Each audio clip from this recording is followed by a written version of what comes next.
And we have Vice Chair Thompson joining us online. Absent tonight is Commissioner Ames, and I'm not sure about Commissioner Alexander. He's absent. Okay, I Commissioner didn't see Alexander that is note. out today. Yeah. Okay, so we have the two commissioner absences, Ames and Alexander. Let me do an overview of the agenda for this evening. We will take care of a couple items of typical business at the top of the agenda. And then we have our first project, which is the 82nd Avenue locally preferred alternative. That's actually a briefing and a public comment opportunity.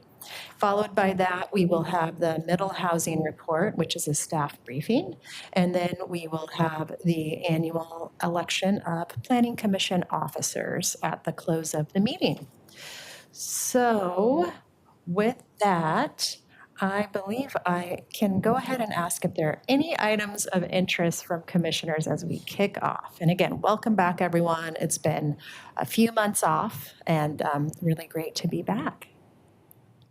Any items of interest, announcements? I know this is also the time if there are work groups that commissioners are attending, we do updates, but I'm not sure if there's anything for this evening. Okay, I'll hand it over to Patricia for your director's report. Great. Thank you so much. Good evening and hello. Welcome back. And so nice to see everyone again after some time, and feel a little rusty, right? Sitting here like, how does this equipment work again? What is happening? Okay, so we're going to work it out. So again, Happy New Year to everyone. I hope that the holidays were great and the year's off to a good start. I wanted to just a couple of things. Obviously, you've heard, had some emails, but we are going to have a new staff person. Autumn is going to be staffing the Planning Commission and taking the place of Julie, who's been staffing the Planning Commission for a very long time. So we will have more opportunity to thank Julie in the future. So this is not goodbye to Julie yet, because there's going to be some overlap in a training period, which we're very grateful for. But we just want to take a quick moment to acknowledge Julie and all the years of service she's provided to the commission, and then welcome Autumn to this role. And Autumn, I'm sure, will be getting up to speed over the coming commission meetings. Also, we might save more fanfare for the end of the meeting, but just want to recognize Commissioner Nikesh Patel. We know this is your last meeting with the commission, and we are very sad that you're going to be leaving the commission, but very excited for you taking on all the new challenges that you're going to be taking on. Then I'm sure many things will be keeping you busy, but we just really want to recognize and thank you for the commitment you made to the commission during your tenure and the contribution that you made to the commission during your tenure. And I know that we were able to get the mayor to send you a letter of thanks. I hope you received that. Yes? Okay, great. So on behalf of the city as a whole, we thank you so much for your service to the commission. We've really enjoyed having you on the commission. I don't know if you want to take a moment to say a few words. We're happy to yield to you for a few words. Yeah. Commissioner Patel, for the record, just in case if it's my last and final time. Well, these past 2 years have gone by pretty quickly. I'll try to be as brief as I can with a few thank yous and just initial immediate comments from my experience on the commission. First, it's really been a true honor to serve on the commission such a critical time at our city. I think we all know that. We've tackled a whole host of projects and key priority issues these past 2 years. But before I get a little bit more into that, I want to first thank staff, all the staff at BPS. Patricia, Sandra, Julie, everyone who's helped brief us on a variety of different projects and topics. None of the outcomes that we've accomplished the past 2 years would have been even remotely possible if it wasn't for all the work behind the scenes. So thank you to all the staff for making the new and inaugural Planning Commission work and operate so professionally. So thank you for that. And then my fellow commissioners, I don't know where to start. I want to thank you all for your collegiality. I learned a lot from each and every one of you. So thank you for sharing your perspectives, your expertise on a whole host of issues. It expanded, my viewpoints on various topics. And it was just a great working relationship that we've had. And we accomplished quite a few things. The ushering of new urban renewal districts, that's a big one. HPS, Housing Production Strategy, just to name a few. But so I just want to thank you all for your time and commitment at, again, such a critical time post-pandemic for the city. And all in all, I guess it's been an honor to serve. I just hope we continue this momentum, continue the momentum ahead. It's like steering a ship. It's going to take time. The destination's not there, but I believe we're headed in the right direction.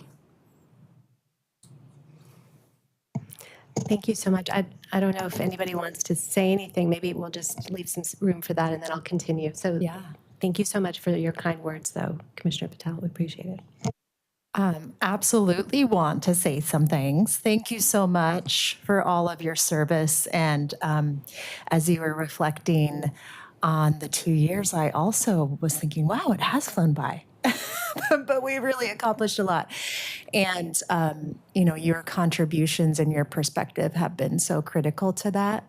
And I can say I've definitely learned a lot from you, Commissioner Patel, so thank you so much.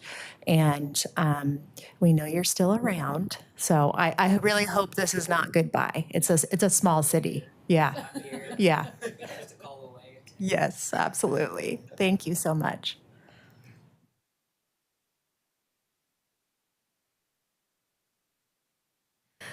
Well, we can do more later, but I'll go ahead and continue with the director's report, so thank you. Just wanted to take a moment to talk a little bit about budget, the budget schedule, and the Bureau's budget in particular. Wanted to just let the commission know that BPS did submit its requested budget earlier this month. The next step in the budget process is the release of a preliminary budget from the city administrator. As you know, with our new form of government, the budget is a little bit different. Many of the steps are similar, but there's some differences as well. So the preliminary budget of the city administrator will actually be released this week, and maybe as soon as what's today? Is today Tuesday? I think it's slated for either Thursday or Friday. So that's something that you might see coming out soon. There is expected to be a series of listening sessions that will be hosted by council after the release of that city administrator budget. And so that may be something also, I believe those will be in-person listening sessions around the city, so you can stay tuned for more information on that. The rest of the budget timeline is the mayor releases his recommended budget in May, and then the council, of course, will have its hearings and vote for the budget in June. Compared to most bureaus, BPS is in a pretty good position budget-wise. All bureaus did submit budgets that represent a budget cut, and the Bureau of Planning and Sustainability, and even specifically Planning Division within the Bureau, did take slightly more than a 10% cut. We did submit a budget that represented a 10% cut to general fund revenue. So the Bureau does have other revenue sources that are not general fund, and those revenue sources are not impacted in the same way. But we are talking about the general fund revenue. And of course, the planning division of the Bureau is largely general, I mean, almost exclusively, with the exception of some grants, and is general fund funded. So that was more of a hit to the planning group. We've been able to offset some of those reductions by partially backfilling with grant revenue and with revenue for specific projects that we're partnering with PSEF and Solid Waste on. And so I can share more details on those things later, but we are kind of, it was a bit strategic. There were projects that we wanted to pursue, but also strategically from a financial standpoint, we're taking up certain projects that that we can use those other funding sources within the Bureau to fund that work. And I can talk a little bit more about that. Generally speaking, I think there were a few positions that were cut, a few positions that were cut that are vacant. So we have not proposed any layoffs in the Bureau at this time. From the planning division standpoint, there was basically one vacant position that we have cut as a part of our budget cuts that we proposed in the budget. This does, however, put several additional staff in a position of being partially funded by grant funding, and that's not ideal. It does expose, it does avoid layoffs now, but potentially expose the division to greater budget cuts in the future. So it's we have managed to make it work for this year, but it remains to be seen. Also, it does reduce our work plan flexibility as we use existing staff to fulfill grant-funded work that we might have hired people for and taken on other projects that are not, necessarily the projects we would do if we were general fund funded. That does kind of it affects our flexibility to both take on work and to do projects that maybe we would ideally want to prioritize. So, for example, last fiscal year or last calendar year, I should say, we were able to incorporate a number of projects that came up that were, for example, like the odor code and the Rose Quarter sign code. Those are the kinds of things that when you have a little flexibility in your staffing, you're able to do. And when you don't, it's harder to do those things. So just want to kind of note that. And then Eric did give me some sort of historical perspective on this that I wanted to share with you that I think is of interest. And it's really that, the staffing levels in the planning division of the Bureau are about 2/3 of what they were in 2010. So there's been a kind of consistent reduction in the resource level and the staffing level, and it is somewhat concerning. And I definitely, we're hoping to be able to try to think about more stable funding sources in the future and other ways to preserve our resources. But just wanted to contextualize this particular moment for you. And it is a difficult moment with all of the priorities and the change in the form of government. There's a lot of competing needs in the city. So just wanted to kind of provide that overview.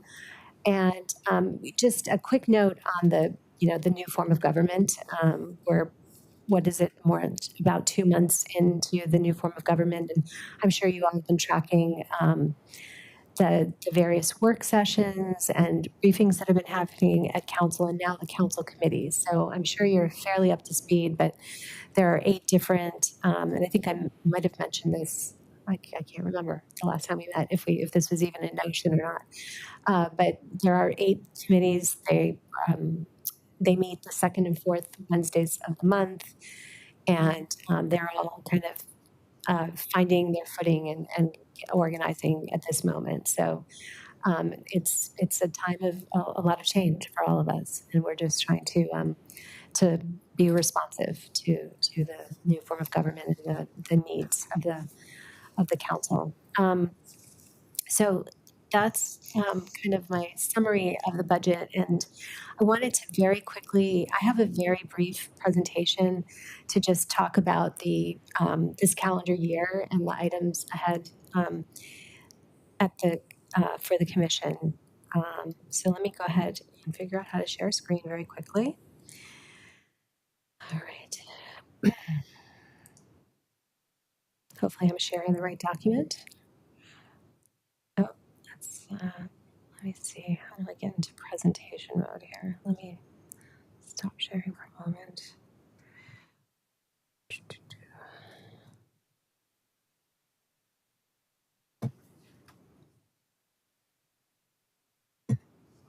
Oh, that's not going to work. Sorry about that. 1 second, please.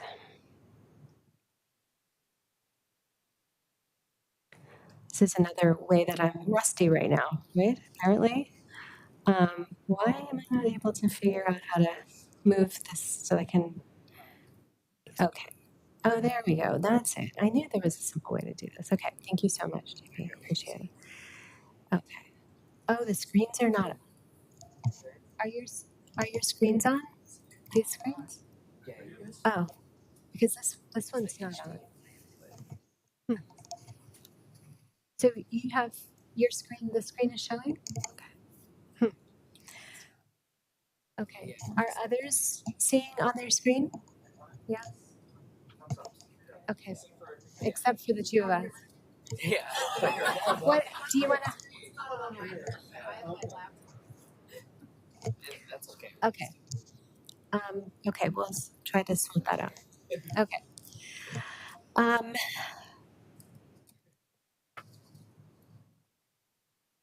Okay, so just in the spirit of what Commissioner Patel was just talking about, I know we've reviewed this list before, but it's always nice to look back a little bit at your accomplishments. So, just wanted to flash on the screen here the projects that were completed in 2024, and they were certainly a lot of projects.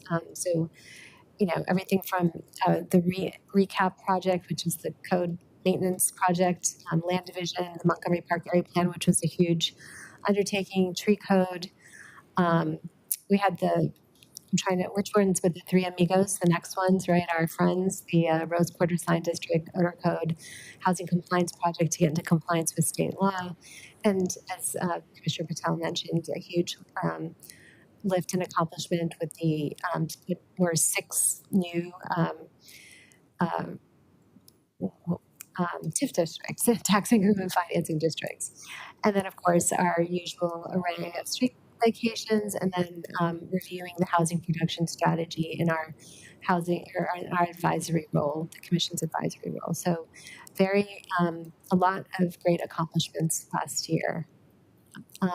Looking ahead, these are some of the items. You know, some of them they're not on your tentative calendar yet because we're still landing dates. The basic outlook for a commission is that the early months are still going to be a little bit light in terms of items coming to the planning commission, but it should get much busier in the fall. We're anticipating a lot of these projects. We're kind of in the phase of working on these projects, a lot of these projects now, and anticipating that these projects will be coming to the commission fall, very end of the year, maybe even, to be honest, maybe even early next year. But here's just do a quick rundown. This is the first item is just a small item, but there's a legislative process involved with amending urban service boundaries. So there's a need to do a small amendment for an urban service boundary with our neighboring Gresham, and then there is an environmental zone kind of code cleanup project that staff are working on that will be coming probably in the trying to remember maybe in the April-May timeframe if I'm remembering correctly. And then we have a number of projects that are in the works. We have an affordable housing opportunities project. It's a mapping project working with some affordable housing developers and actually rezoning sites that will be opportunities for affordable housing. As you know, there have been a lot of there's been a lot of interest in revisiting certain central city code um, to kind of facilitate housing, facilitate the sort of post-pandemic recovery. So there is a central city code amendment project in the works. There's another recap project, so recap 11, which is the regulatory improvement code amendment project, as you know. And then these two next two are projects that are sort of counterpart projects. They're being done together and in tandem. They've been in the works for a while. We've talked about that, but the economic opportunities analysis and the Columbia Corridor industrial land environmental overlay zone, which is important to informing the economic opportunities analysis. And then you all may recall, among the many different housing production strategy actions was an action to look at the bonus structure, if you know the affordable housing and bonus structure for different needed housing. And that project is a project that we are kind of in the early stages of doing analysis for, but we hope to have what we are calling the housing bonus project before the Planning Commission as well. And then I will just say, looking ahead, we also anticipate some different briefings. We anticipate that you'll be having an urban forestry plan briefing and some briefing related to the transportation system plan amendments that are going to be forthcoming in subsequent, probably subsequent years. Let's just say that. Longer term, I just wanted to kind of share with you the projects that you see. We're also always have a lot of other projects kind of in the works and under development and in various stages of study and analysis. So these are some other projects that are projects that staff are working on. They're all of the Lower Albina Rose Quarter kind of Floyd District activities. There's the Reconnecting Albina Planning Project that staff are working on that encompasses kind of that area. There's been a long time desire to update some design guidelines in the Central City called Central City Fundamentals, and we're kind of working on sort of at a slower pace, but on that, and that might also come into play with the Lower Albina project. We also are working on the river, the north reach of the Willamette River. It really relates to the floodplain regulations and environmental zones, and so that's another project that is, the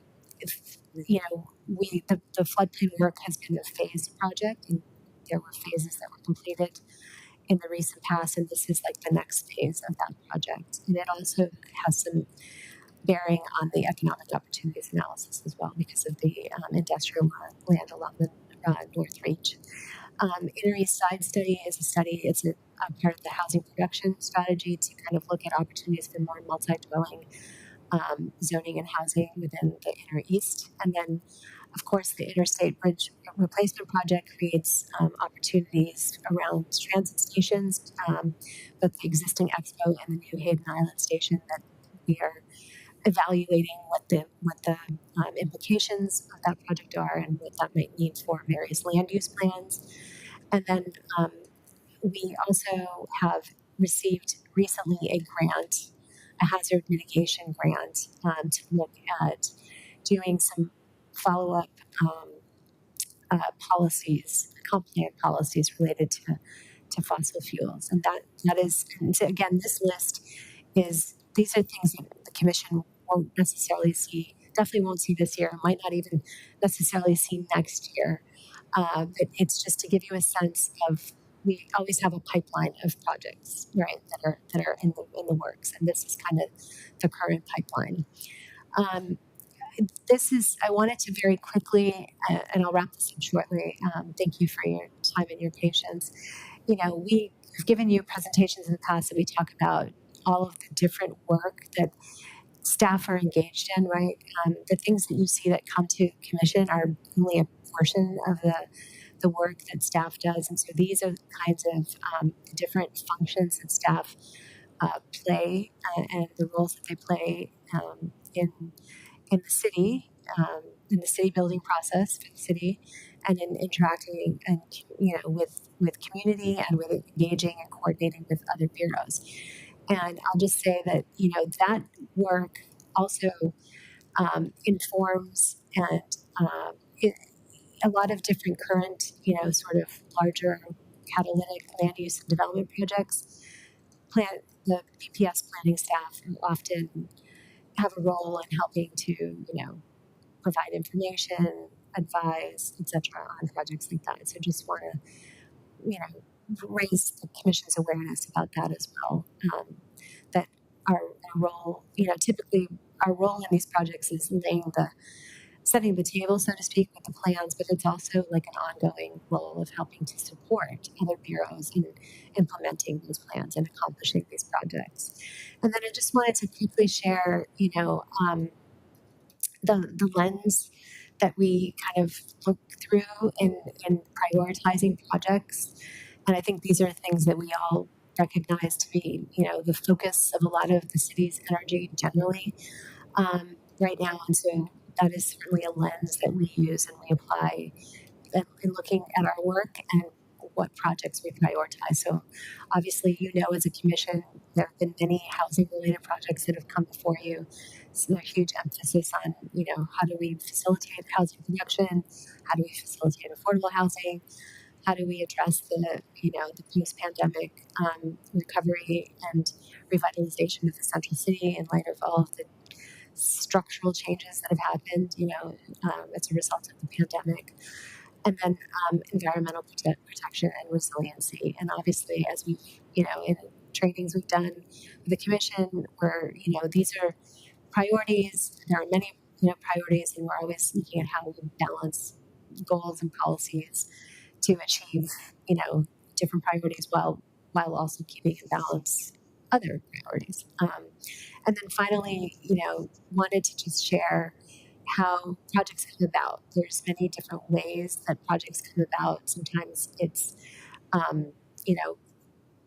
proactive focus on centers and corridors, responding to opportunities, so changes in land use and demographics, development trends, infrastructure investments, or, aligning with regional plans or state legislation, coming into compliance with state legislation, addressing regulatory impediments like many projects that we've done recently, for example, like the Housing Regulatory Relief Project, council directive. So just sharing, this is kind of stating the obvious, and of course you all know this, but just sharing all the many ways in which projects make it into kind of, what are the things that inform what projects become the priority projects that we work on. So I think that basically concludes my presentation about the year ahead, or the current year and the work ahead of the commission. So I'll just stop there, and if there are any questions, happy to answer them. Otherwise, Chair, I'll hand it back to you. Thank you, Patricia, for that really great overview. I think it's a really good way to sort of reorient the commissioners as we're stepping back after a break. I actually did have a question going back to budget.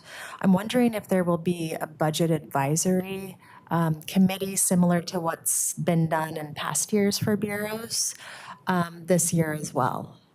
Yes, Chair O'Mara, to my knowledge, there will not be a budget advisory committee this year. I think just with all the changes in the city, the form of government, there's just not sort of the capacity to conduct the budget advisory committees as we've done in the past. But I think the listening sessions, and there will be other opportunities and ways for the public to engage with the budgeting process. But I don't believe there'll be any of the budget advisory committees this year. Okay, thank you. Commissioner Spivak. A question.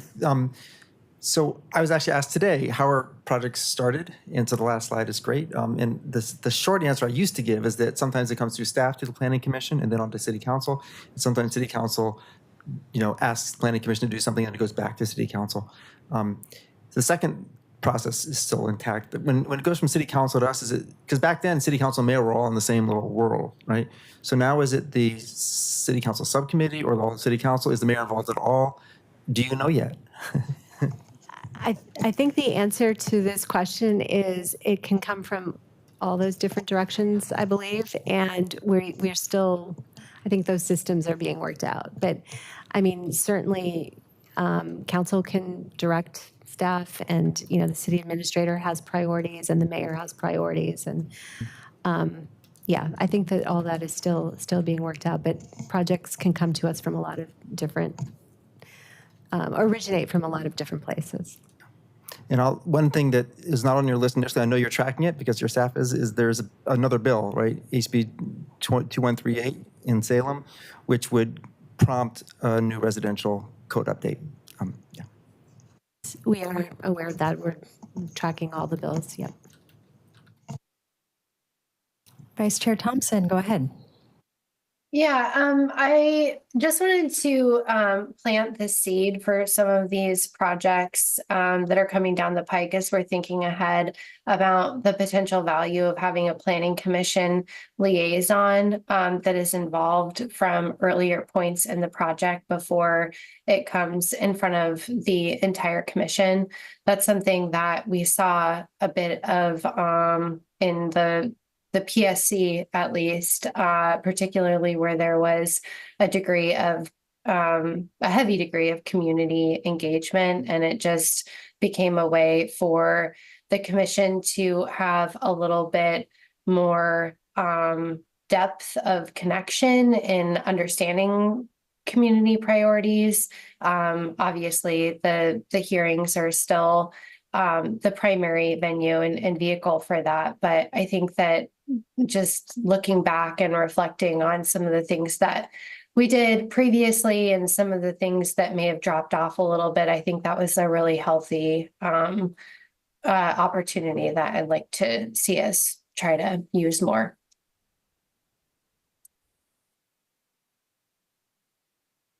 Thank you, Vice Chair Thompson. I see Commissioner Rath has her hand raised. Go ahead. Comment and then a question, probably the obvious question. But I appreciate you sharing also what the 2013 levels were to now of staffing, because I think, you know, year over year, we do see these cuts, and, you know, having been on other budget or bureau advisory committees, you know, we hear, you know, that you cut into the marrow of a bureau. And I was recently talking with someone who shared their thought. I thought it was so lovely that, you know, Portland is at our best when we give ourselves permission and capacity to dream. And so when we do remove funding, you know, through BPS, we lose that capacity to practically dream, as well as to be responsive to things like the odor code. So I just wanted to share that. My question is particularly around those projects.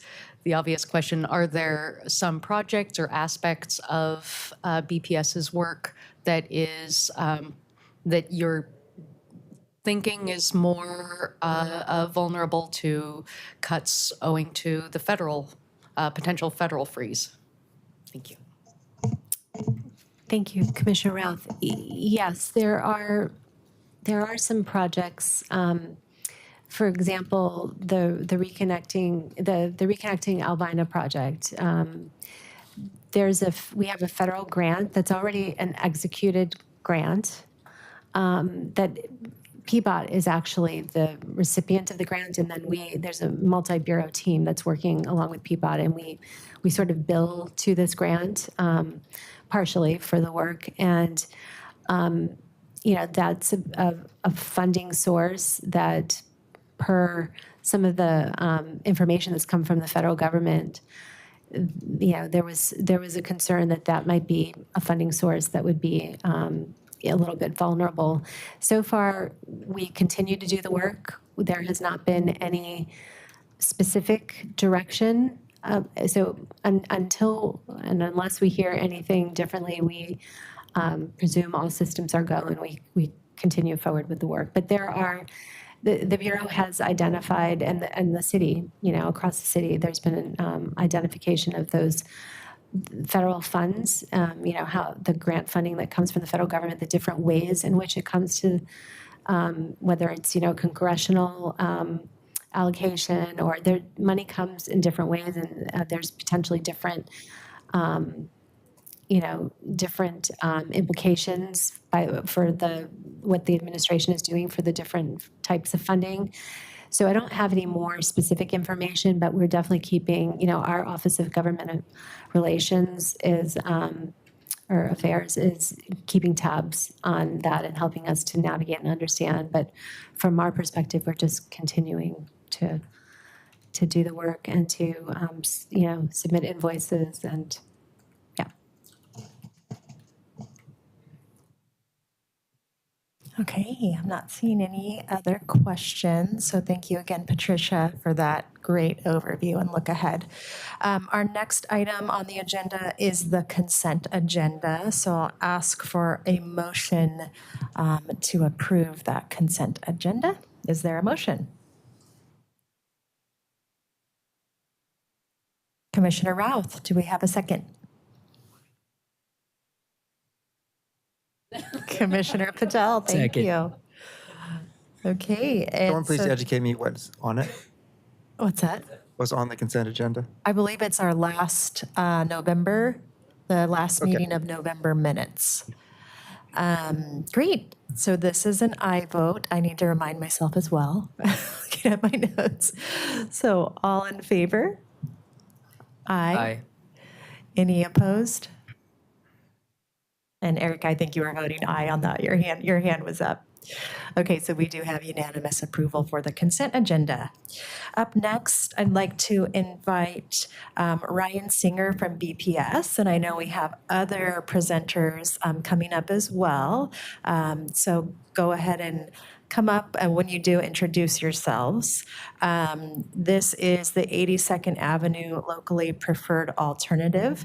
So again, this is a staff briefing and a public comment opportunity. We'll go ahead and start with the staff introductions and presentation. Then we'll have an opportunity for commissioners to ask any clarifying questions. And then we will have an opportunity for public comment. I don't believe anyone was signed up. Is that correct? I didn't see. There's one person. Okay, great. Okay, welcome. I'll hand it over to you, Ryan. Thank you. I'll allow my colleagues from TriMet, PBOT, and Metro to introduce themselves. But first, I want to just say good evening. I'm Ryan Singer, the Principal Planner for Long Range Planning and Urban Design at BPS. We are here tonight to talk about the 82nd Avenue Transit Project Locally Preferred Alternative. This is a non-legislative review where the commission may advise the council on the LPA's consistency with a comprehensive plan. Public comment is accepted, but it is not a hearing, so it did not comply with the notice requirements for a public hearing, but we did still do some public notice. The staff at BPS have reviewed the LPA and are advising the commission that it is consistent with the comprehensive plan. Our colleagues will discuss some of the goals of the comprehensive plan that it contributes to meeting, but I'd point out that it will enhance connectivity along a comprehensive plan designated civic corridor, providing better access to 5 neighborhood centers. That's Cully, Roseway, Montevilla, J District, and Brentwood, Darlington, and Lentz, which is a town center. So with that, I'm going to turn it over to Metro, PBOT, and TriMet. Why don't you guys introduce yourselves? Thank you. I'll start and then.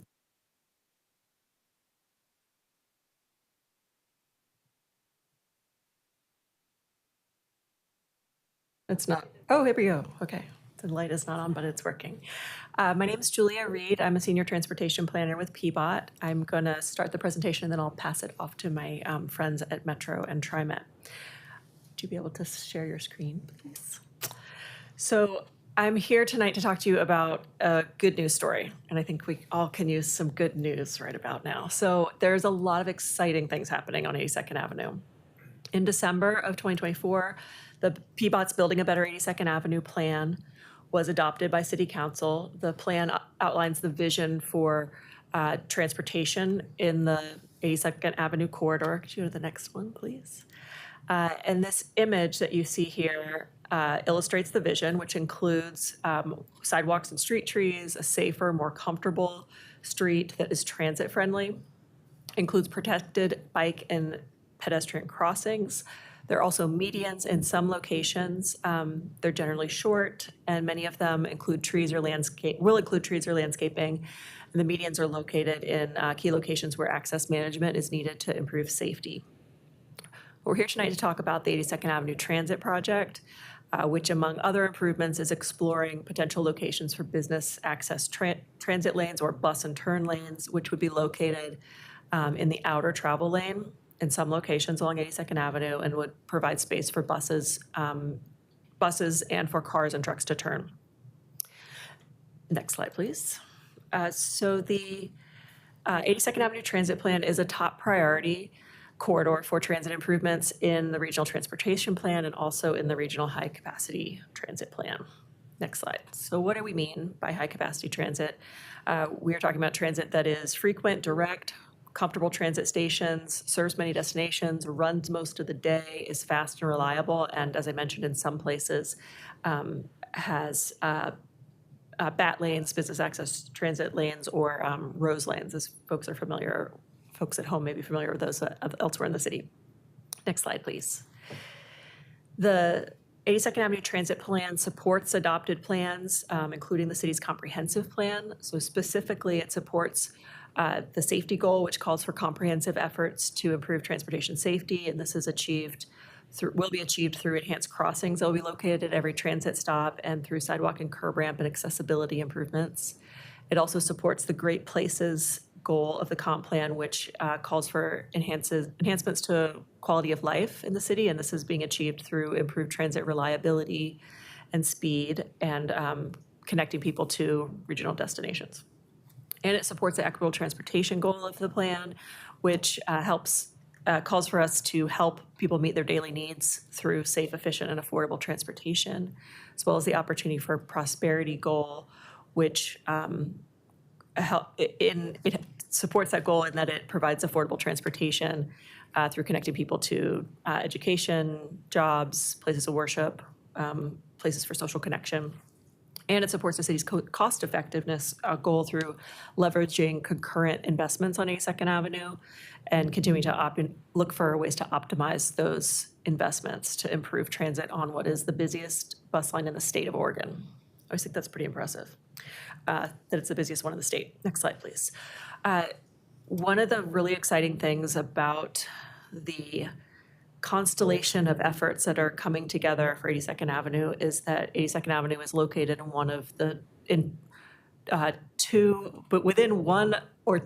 within two of the six newly adopted TIF districts. I'm tripping over my words there, but you all had a big role in adopting the TIF districts and making that possible.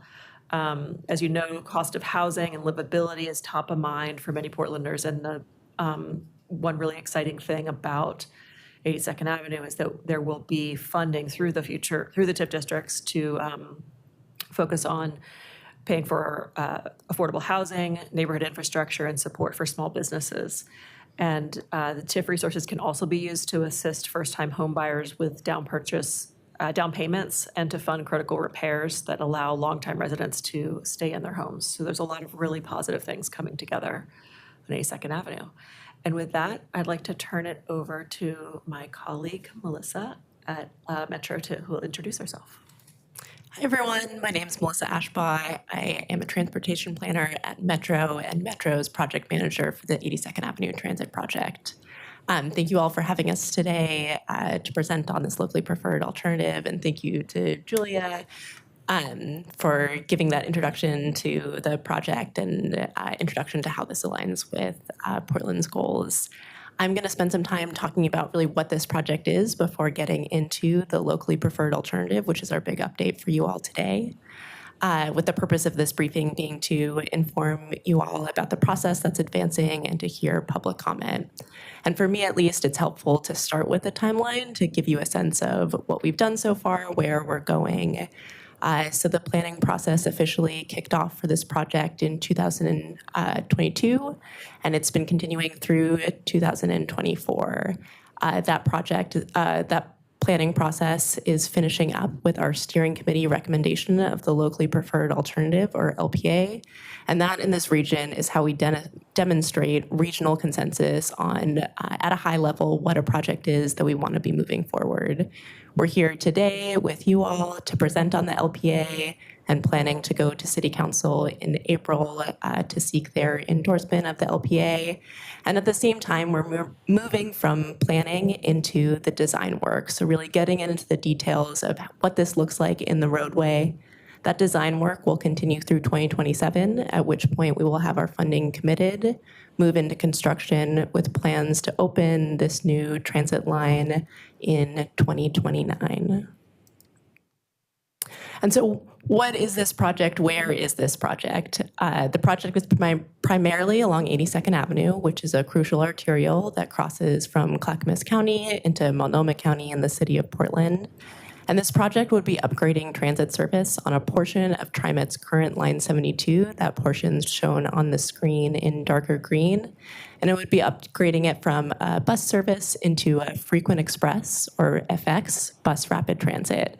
It would be the second of this type of service in the region, and the second for TriMet, the first being FX2, which currently runs on Division and has been really successful.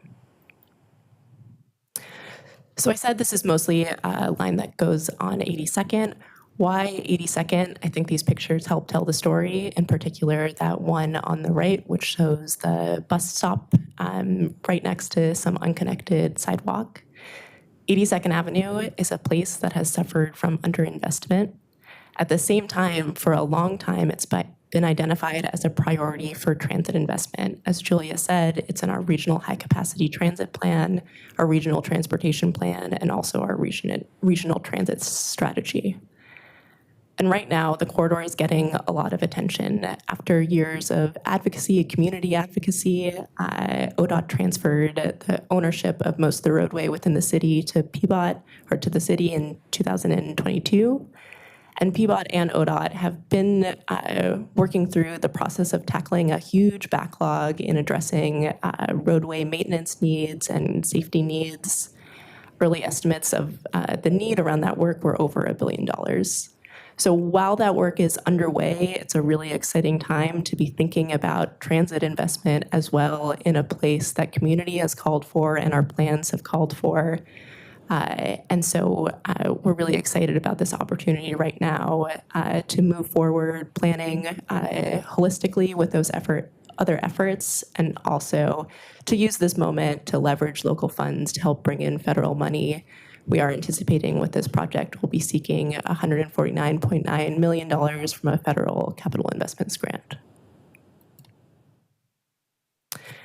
And so I said this would be upgrading a portion of Line 72. Looking at Line 72, I think you also see a lot of reasons why this is an important place to invest. Line 72 is TriMet's highest ridership bus line, and as Julia said, highest ridership bus line in the state. It connects to over 20 other bus lines, the MAX blue, green, and red lines, and many key destinations along 82nd Avenue. It's also a line that, since the pandemic, is one of those lines where ridership rebounded much more quickly than on other TriMet routes, which is really an indicator to us that people are relying on this route to get where they need to go for their essential services. At the same time, Line 72 has the highest passenger travel delay of all TriMet lines. In the afternoon rush hours, about 1 in 4 buses are late. Existing bus stops are spaced very close together and don't meet current TriMet standards. And most bus stops lack shelters, seatings, crosswalks, lighting, and real-time information, the kinds of things that improve the ridership experience for people who are riding and also bring more riders to a line. Please. Just at a point of a question of information, is a passenger travel delay different from on-time performance? It is, because it also takes into account how many people are experiencing that delay. And so for this high ridership line where people are also experiencing a lot of delay, you're seeing that all factored together.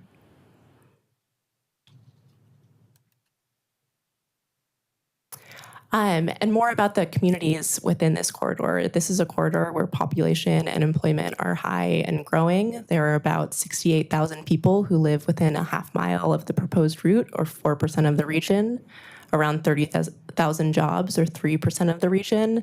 And that's the kind of population density and mixes of uses to support this frequent service bus rapid transit. The corridor includes a lot of populations that are more likely to rely on transit than the general population. It also is a corridor with many institutions and social services, so places like Portland Community College, McDaniel High School, Clackamas Service Center, and the Montebello Community Center. So that's the background on the project. And before I go into the LPA, I just want to take a second to talk about a parallel but related effort, the Equitable Development Strategy. This strategy is led by the 82nd Avenue Coalition in partnership with Metro, the City of Portland, and Clackamas County.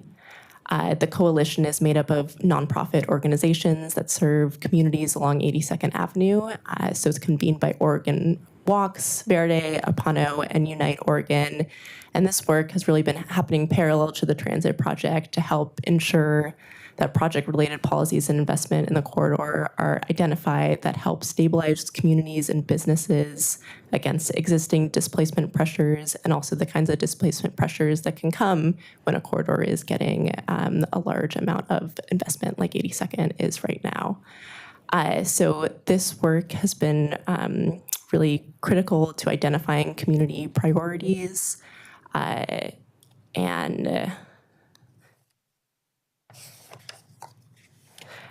some of those priorities that have been identified through the Equitable Development Strategy are workforce development, climate resiliency, childcare, business stabilization, equitable housing, and community development. So this is an ongoing process that we are anticipating at some point will come to City Council with some coordination still happening on that front. So with that, I'm going to get into the locally preferred alternative, which again is what our big update for today is, our big update for really the last month has been. I'm going to start by talking about our steering committee, which has been our leadership really in developing this project. It's comprised of 8 agencies and 4 community-based representatives. And what our steering committee has done and what they were charged with is recommending a locally preferred alternative. And as I said earlier, the locally preferred alternative is how in this region we demonstrate consensus on a project at a high level, that it's something that we want to move forward. And more specifically for a transit project, it's where we define what mode the project is going to be, where the general station locations are going to be, and what the route is going to be, including where it's going to terminate on each end. And our steering committee last month on the 16th, after really many hours and days and months and years of work, selected a recommended LPA. That LPA is in your packet materials. It's on the screen, a little small. But it defines the mode that this is going to be, a frequent express or FX bus rapid transit line. The general station locations, which are about 1/3 of a mile on average apart, and the alignment or the route, that this is going to be a 10-mile route between Clackamas Town Center and the Cully Boulevard and Killingsworth Street area.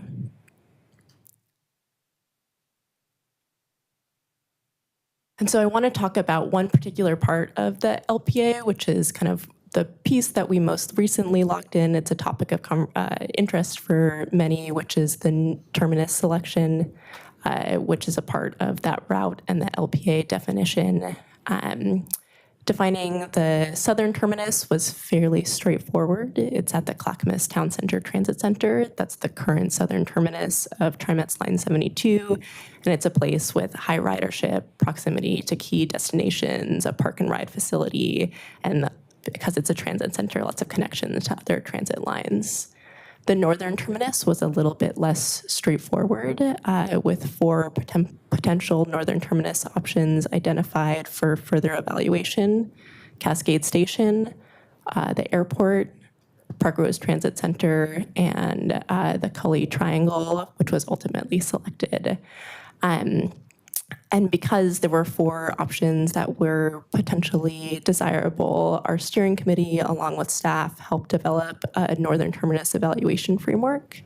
And so with that framework, they identified that to make a selection, what we wanted to look at was how a terminus affected access and mobility, safety, transit-supported land uses, how it fit into the community and whether it was compatible with community vision, project feasibility and riderships, and ultimately through that evaluation, that Cully area, the Cully-Killingsworth intersection was selected at best meeting each of those different criteria.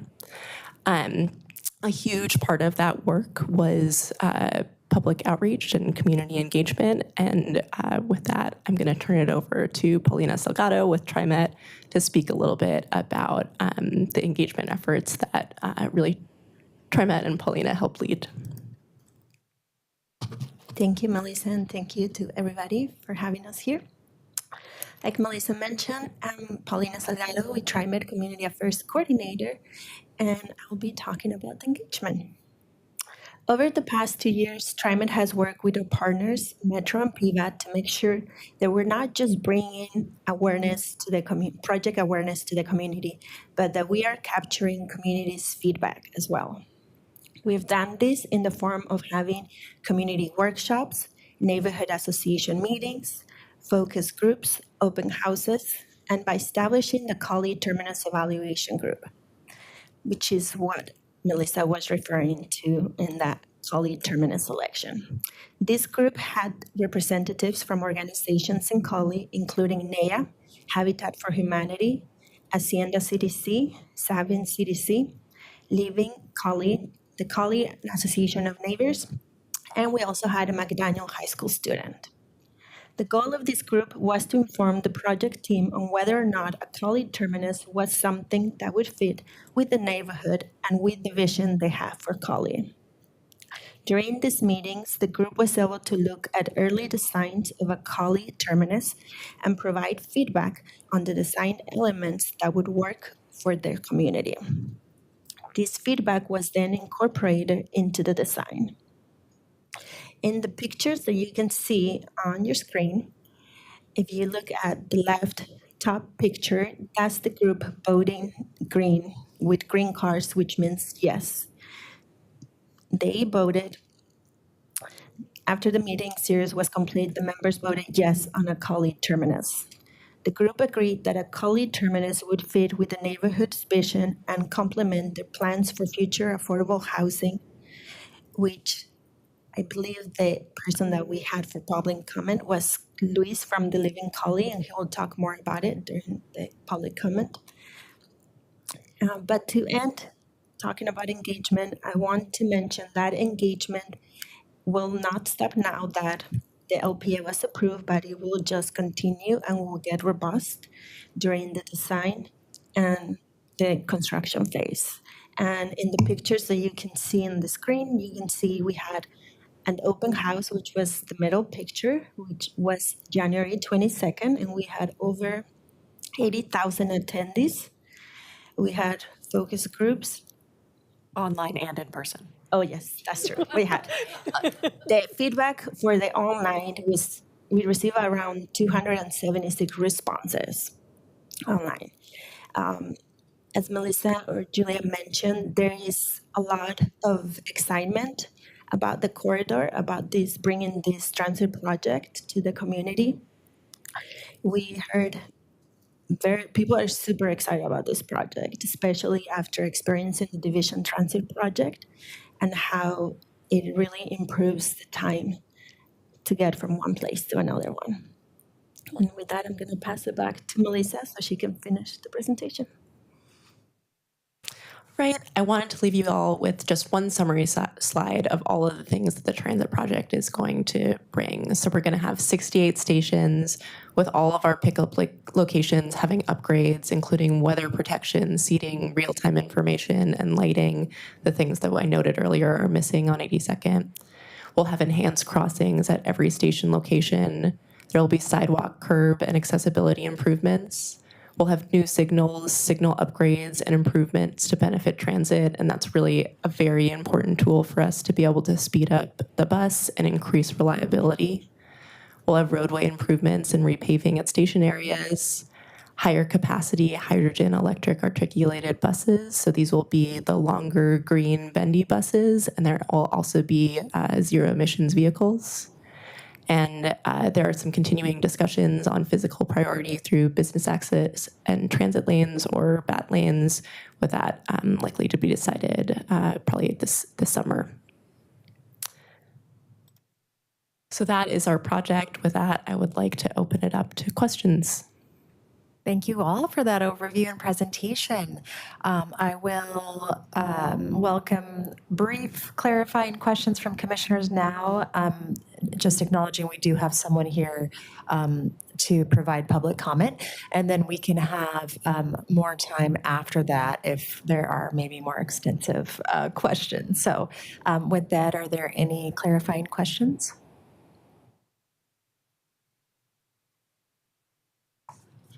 Go ahead, Commissioner Lane.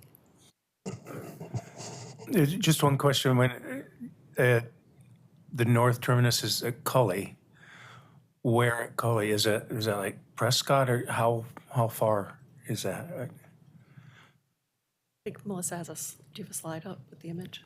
No.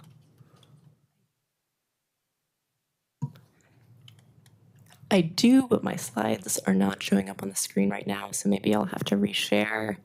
But it's at the Cully Boulevard and Killingsworth, and right at that intersection, so across from Los Adelitas. Yeah, and it is a little small to see, but over there in the north. Commissioner Spivak? I have a totally selfish aligned question to that one. My daughter goes to McDaniel High School. She takes that bus currently, the 72, which goes further on west on Killingsworth, past that. So what happens if you go there and you need to go to 50th? Like, do you transfer to a bus, or can you describe how it works at what's currently the 72 line? Thanks. McDaniel students are a population who is of definite importance to us and importance in the engagement, because many of those students use Line 72 to get to school right now. TriMet has committed to providing 2 trippers in the AM and PM, and so those are buses that will run from MLK to McDaniel High School during those bell times to help with students so that they can still have that 1C trip. You'll also be able to transfer from the new FX line on 82nd to the local Line 72, which will terminate now at Park Rose Transit Center. And there are going to be a couple of those points where the line will overlap, and so you'll be able to transfer, with some discussion happening right now about kind of where those transfer points and whether there will be kind of a preferred point where there will be a higher investment in the station. Vice Chair Pouncil. Yes, this is Vice Chair Pouncil for the record. Just a clarifying question on the number of stops. You said there were 80, but I'm only seeing 35 on the map, or? So there are 68 stations, and that corresponds to 35 general locations, which are pairs. So 33 of those, you have one going northbound, one going southbound, and then at each terminus end, just one there. Okay, thank you for those questions. And again, we can have more discussion for or time for Q&A after public comment. So with that, I'd like to invite up public comment. I believe you said we had one individual. Oh, it's virtual. Okay, and I don't have their name, or I would introduce them.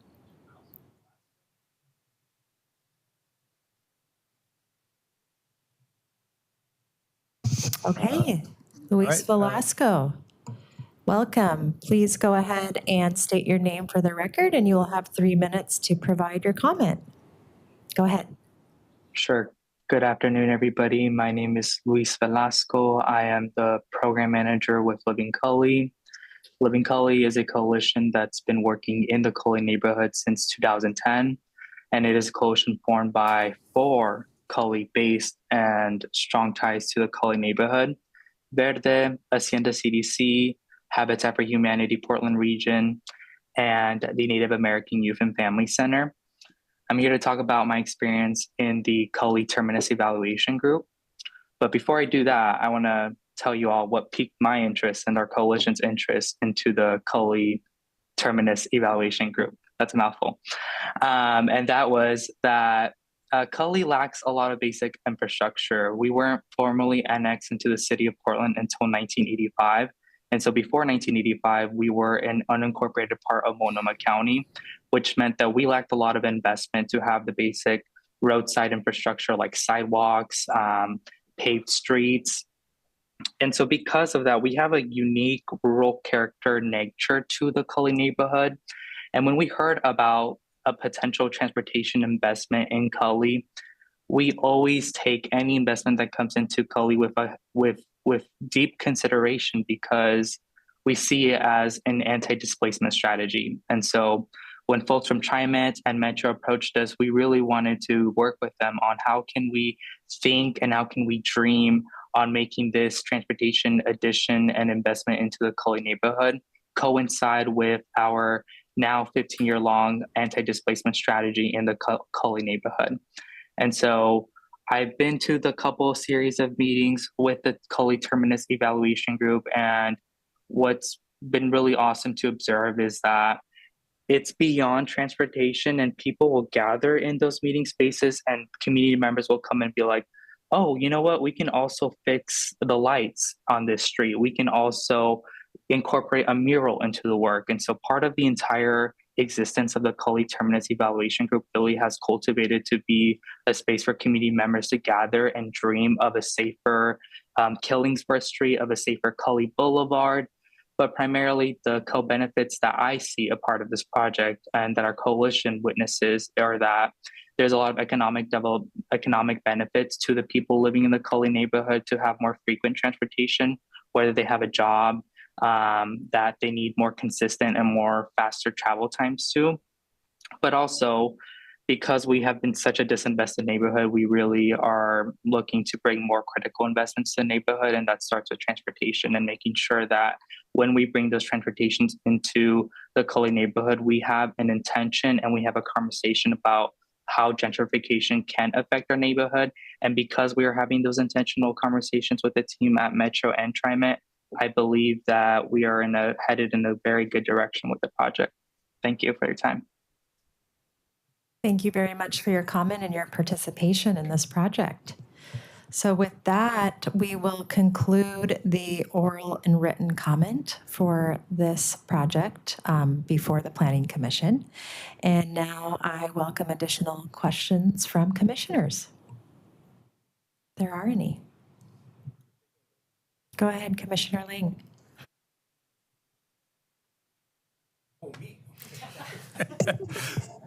Commissioner Lang, for the record. I had two questions. One, you mentioned safety, lighting, not at station stops, but lighting in general along 82nd. Is that going to be upgraded? Is it going to be additional lighting? Any? Yes, it is lighting on 82nd Avenue in general is going to be upgraded as part of PBOT's Building a Better 82nd Avenue investment, and then specifically lighting for the transits at the transit stations would be part of the transit project. Okay. That is a critical need that is very much top of mind for us. Which leads me to my second question. Do you know how many new trees will be planted as a result of this?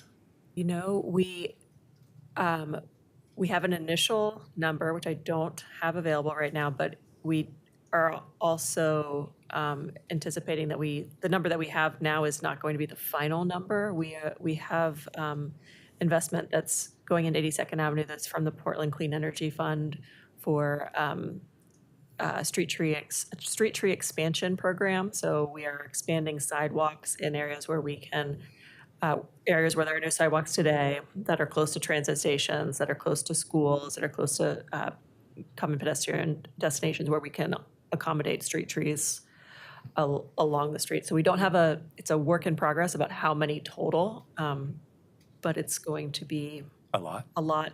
It's going to be a lot greener on 82nd Avenue, and we're excited about the opportunity to plant street trees and trees in the median where we have medians, and really improve the experience for people traveling 82nd Avenue. Good. And one other question, the renderings looked really nice. And it'll look really nice to Coley, it'll look really nice to Clackamas Town Center, and then it just stops. Is there any kind of transition that transitions out of that? Or is it just, you're done, and now you're back to, because 82nd continues on, and it certainly does change, but is there any kind of transitional thing that you would see as part of this too?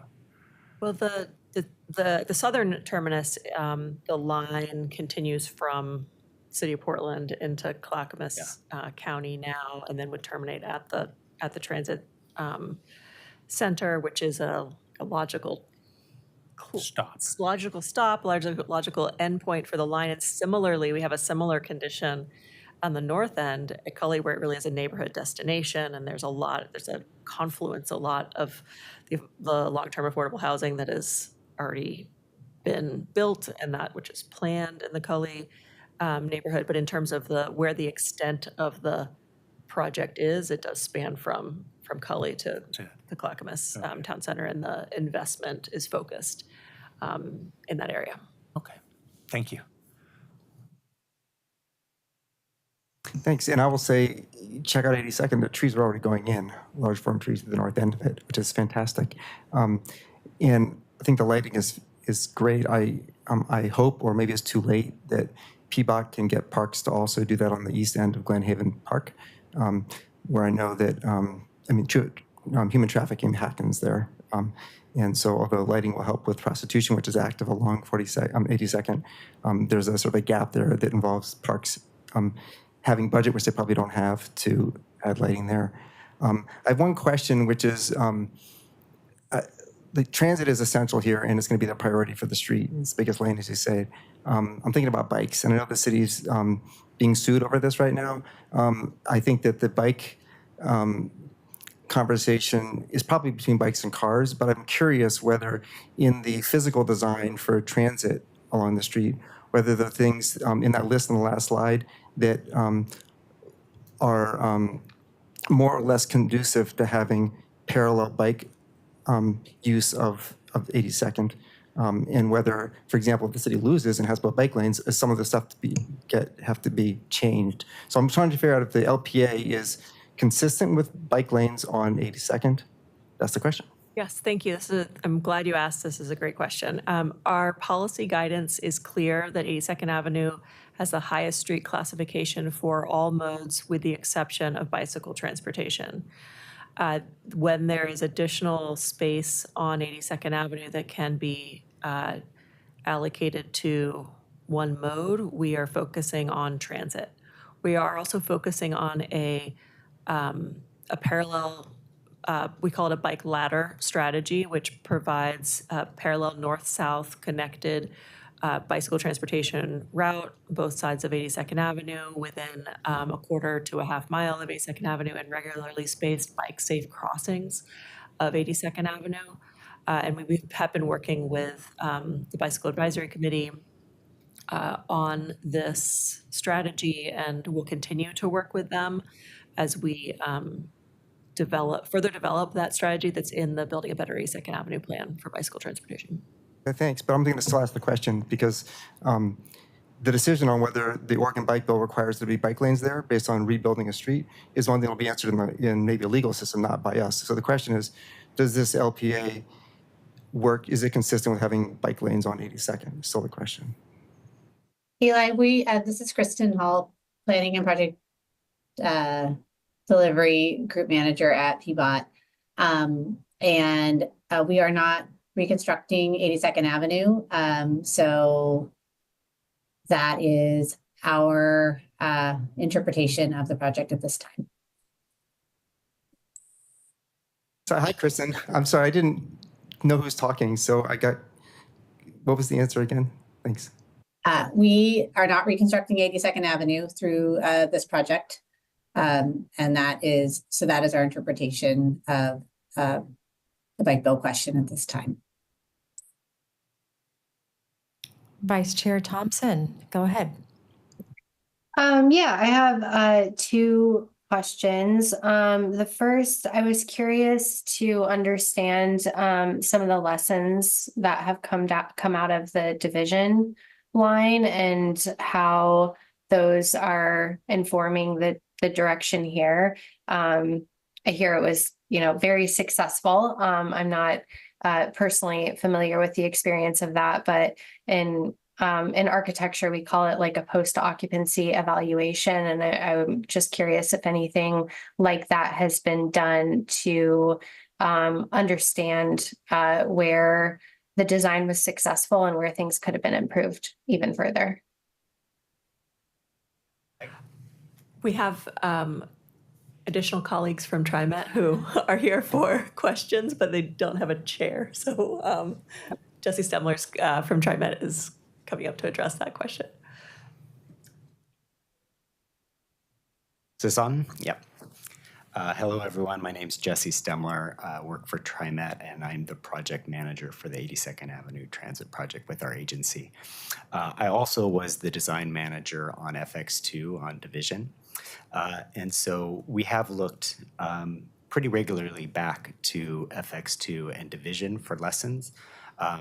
A big lesson and learning we continue to get is just what payoff did the transit investments make, and how do we not only replicate that, but improve upon that. And I think one of the things we see is transit signal priority, that ability for our buses to talk to the signals was a really huge tool in our toolbox that even it did better than we anticipated. And so we want to continue to look to TSP on 82nd Avenue.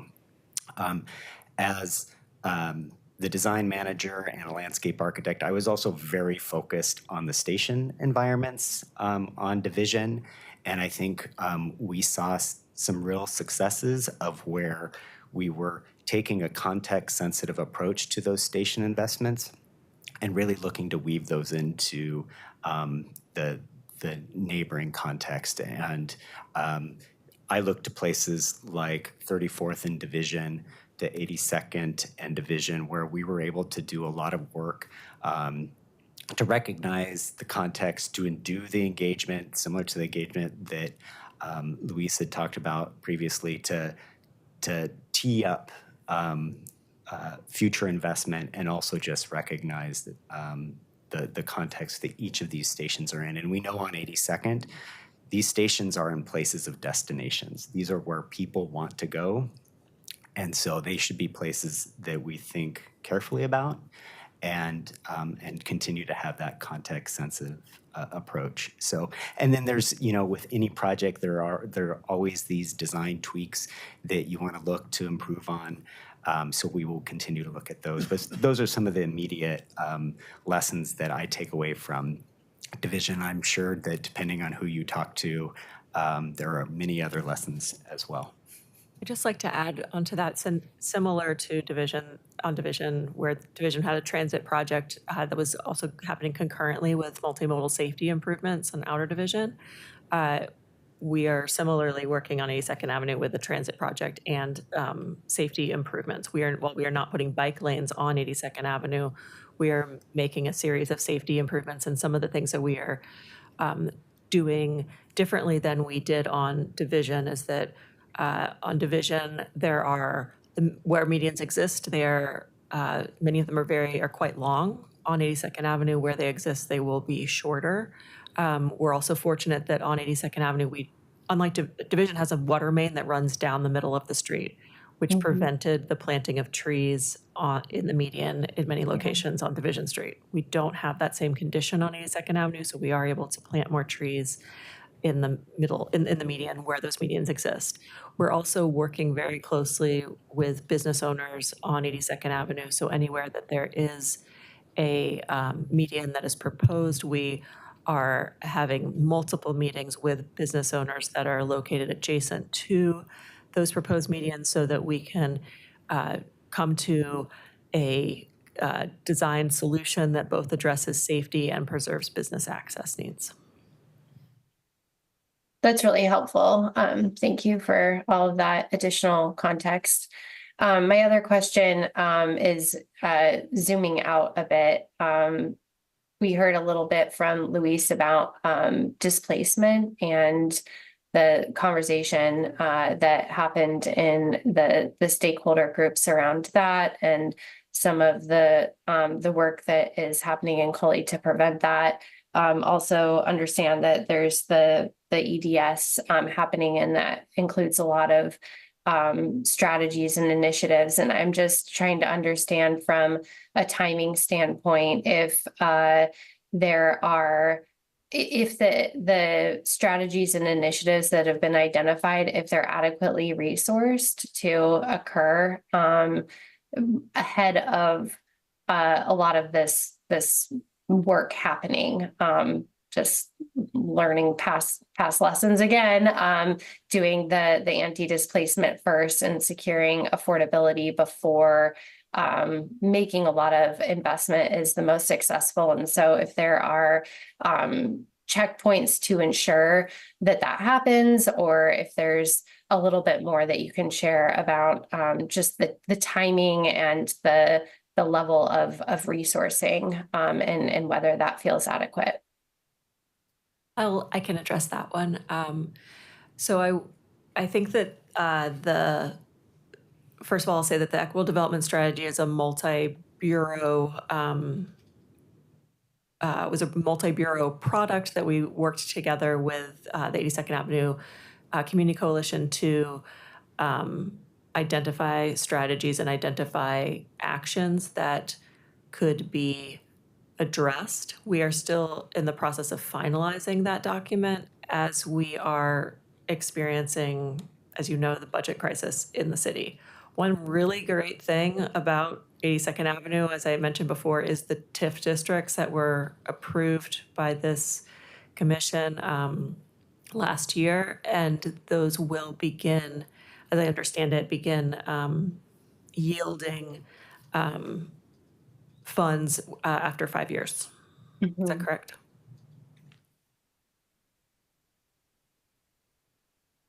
Yeah, and I guess that was kind of the thing I was wondering about specifically, the TIF districts. There's like this lag period, and it's a 30-year thing, so it's a long-term undertaking. And then if the bus rapid transit piece is moving forward in the next couple of years, opening in 2029, all these other improvements are happening. Just wanting to make sure that the stabilization is able to happen ahead of that. I think it will realistically be somewhat concurrent. And I also just want to mention, as anyone who's traveled 82nd Avenue recently knows, the level, the maintenance and safety backlog and the level of deferred maintenance on 82nd Avenue is significant. And so there's a lot of work just to even get the street up to a standard of good repair. And then beyond that, the improvements that would be happening with the transit project, it'll be 5 years since from the point at which the TIF districts were adopted to the projected opening day of the transit project. So would that we could go back and have enacted the TIF districts 5 years ago so that we were at that place today. We are not, but I still think that there's things are coming together in a way that is going to be very beneficial for 82nd Avenue and communities that are connected to the street. And I'll just add that the TIF district is one funding source. We also know that there is other investment into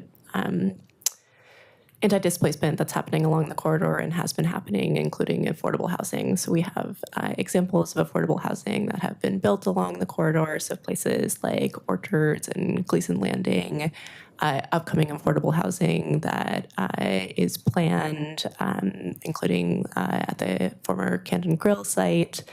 And the state legislature did award $5 million for TOD investment on 82nd Avenue, so that work is underway as well. I have a question about cross-jurisdictional oversight, given this includes Clackamas County, and also recognizing there's quite a lot of affordable housing at the Clackamas Town Center location. So I hope these conversations are happening in the context of Clackamas County as well. But given it's multi-jurisdictional, is it Metro that serves as sort of the overall coordinator to make sure everyone's moving forward and aligned? Is that TriMet? I'm just curious, what does that look like in terms of working with two different jurisdictions? Yes, it has been a collaboration. So for the planning phase, that's one that Metro leads. Metro Council leads the steering committee. We had two steering committee Metro Council chairs. And now that we're transitioning into the design phase, TriMet then leads. So both agencies have been in that role of convening partners, and partners have been very involved every step of the way, including Clackamas County. So I imagine there's MOUs and other structures in place that, if there are changes, political changes or otherwise, that there's mechanisms to keep the project moving forward. Okay. Right. Yes. Okay. As well as just ongoing close coordination amongst all the agencies. Great. On a regular basis. Thank you. Commissioner Routh. Questions for Dace. Does anyone else have? Go ahead, Vice Chair Pouncil. Yeah, I have a question. I kind of don't want to bring it up, but I would want to, but I'm going to. I was just wondering what safety measures are being in place. I know these buses are longer and bigger, and we know that there's been, issues or problems on 82nd, and I'm just kind of curious what safety measures have been in place to make sure that riders are comfortable and things go smoothly. Yeah, I can help speak to that, and we'll look to my colleagues as well, just in terms of corridor-wide safety. So in terms of when we talk about safety and we engage community around safety, it means different things, right? Personal safety on our system, we know is of concern, and TriMet has been investing in community representatives to be out there on our system, on our buses, to have that presence. And so that is something we will continue to do across the system.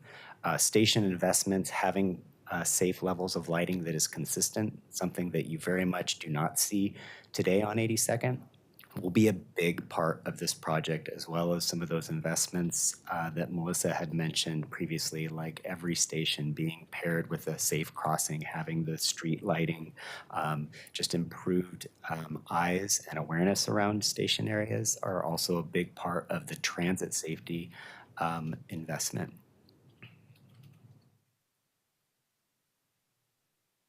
Go ahead, Commissioner Routh. For the parade of curiosities that I'm about to ask about. Okay, one, you mentioned that cycling, that this is modal for everything except cycling. Could you share? Yeah. Sure. I some of the conditions. Yeah. Our policy guidance states that 82nd Avenue has the highest has the major street classification for all of the modes with the exception of bicycle transportation, which has a lower classification. And what are some of the conditions that de-emphasize? Do you know what is that a fair question? Yes.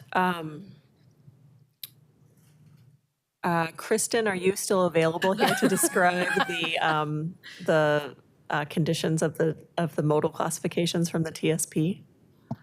I don't see her online. What? Julia, just letting you know that I don't see her online. Yeah, I'm just curious. Like, are there land use implications? Okay. I would need to get back to you about the TSP specifications. Okay, great. Yeah, I was like, I should know that, and I don't.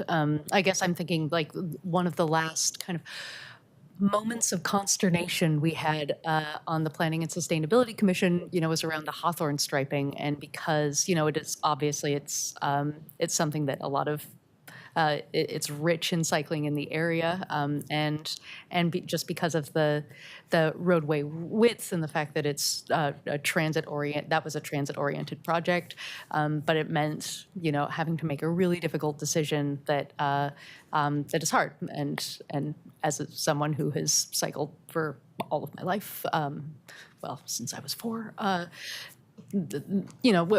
how do we? Is there an opportunity to phase, and are there conditions that at some point would be met in future? And I think along the 82nd TIF district, that if there are land use conditions that are met, would we then want to phase in cycling?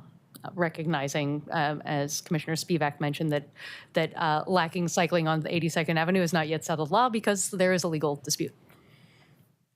Yes. That might have been word salad. Oh, no, I'm with you. I would, regarding your question of if there's an opportunity for phasing the addition of bicycle lanes over time, I would say that we don't see an opportunity for that on 82nd Avenue, and that is because the street is, I don't have the slide with me, but it was in my city council presentation, that is significantly narrower than Outer Division or Outer Stark.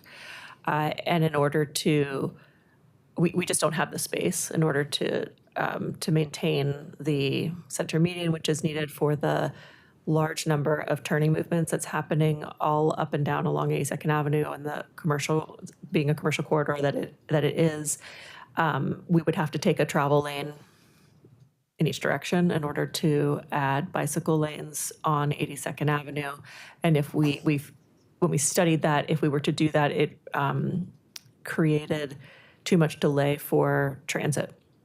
And we also see that an opportunity to have the parallel and interconnecting parallel routes for bicycles on safer, lower traffic streets as a safer alternative. And we are working on investing in those bike safe crossings of 82nd Avenue. I will also say that people are able to ride their bikes in the outer lane on 82nd Avenue. It's not a safe condition. We encourage people to take the parallel routes rather than riding on 82nd Avenue. I certainly would not choose to ride on 82nd Avenue because I because I'd be more comfortable on a lower traffic street. I ride on it sometimes, but it's because I don't have a choice. I'll leave that. I'll go to a different topic if I may. Thank you. Again, a parade. I had heard from, I'll start with a kudos. I think the engagement, the community engagement on the 82nd Avenue project, like having seen it is pretty awesome. And knowing that there was like the state legislature had a couple of listening sessions, one of them on 82nd Avenue. And I think part of the reason for excellent turnout was because people already knew to turn out on 82nd Avenue because you already had people primed for that one. So thank you. One question that I've heard people feel comfortable with in terms of the FX plus the 72 is splitting that into folks feel relatively okay with over time. I guess my question when I had originally heard it was the 72 is the most used bus line in the state. 82nd and Division, I think, has the most on and off boardings in the TriMet system, if I remember correctly. So let's futz with it. And I'm curious, I did not swear, that was F-U-T-Z. So I'm curious how that came about, why, what was the original problem that you were trying to solve for in separating those two? Jesse? I'll understand how to use this mic by the time this is all done, I promise. Led by Metro and the excellent planning and analysis work they've done, we understood that most of the ridership on Line 72 is on 82nd. Nearly 80% of the people getting on and off Line 72 are going to destinations on 82nd. We also knew that because of delay, because of pass-ups, we have long heard there's a real need to invest in improving transit within 82nd Avenue corridor. But we recognize that Line 72 is more than just 82nd Avenue. It connects today from Clackamas Town Center out to Swan Island via Killingsworth Lombard.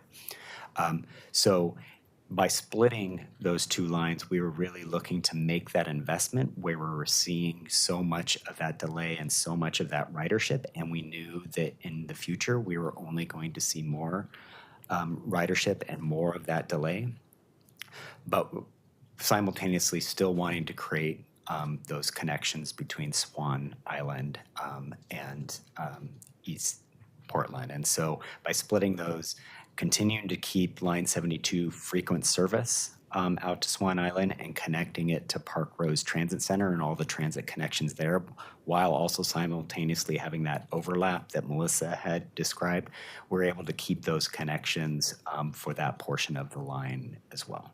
Great, thank you. One more TriMet question and then one PBAC question, and then I'm done. Okay, great, thank you. Thank you very much.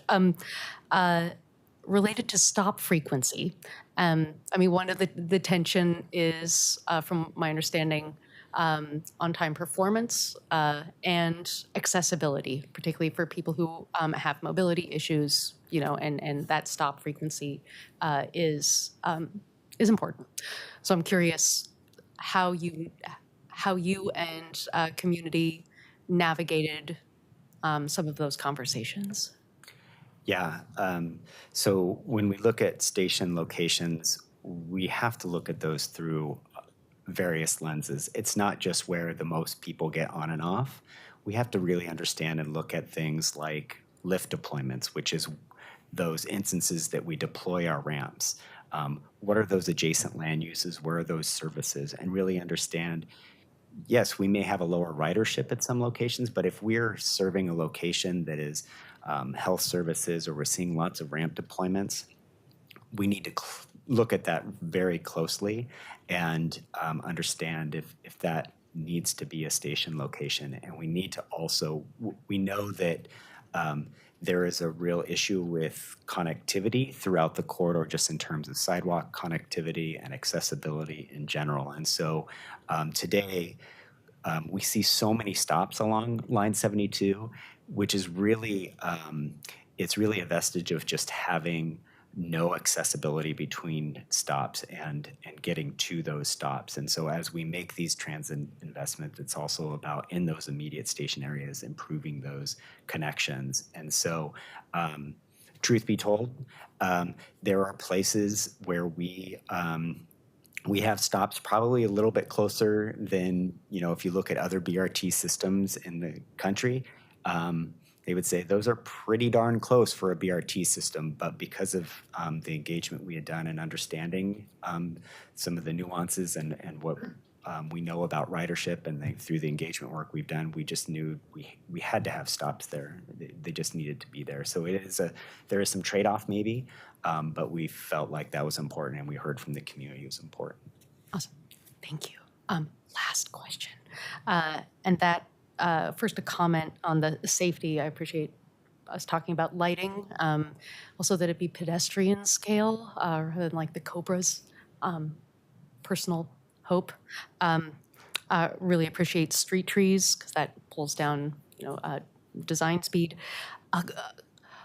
Perhaps my nerdiest question of the evening, road standard design guides, going from ODOT's standards to PBOT standards, and particularly access management, because there's a lot, you know, we have a lot of really wide, you know, on sidewalks, we have a lot of those wide driveways that have a lot of vulnerability from curb cut end to curb cut end. So I'm just curious, I mean, that kind of interfaces with, you know, pedestrian modal safety, transit access, and land use. And I'm just curious how y'all are navigating that. Thank you. There is so the safety investments on 82nd Avenue are happening in two phases. The first phase is already in construction now, and the improvements that are happening in that first phase will be complete by the end of 2026. And the design team worked closely with property owners to understand their business access needs and to make modifications where we were able to. And we are undergoing a similar process for the second phase of an investment, which will begin construction in 2026 or 2027 in conjunction with the transit project. So you're correct. There are a lot of wider than standard driveway locations on 82nd Avenue today, and where we are able to make safety improvements in those locations and working with property owners, we are doing that.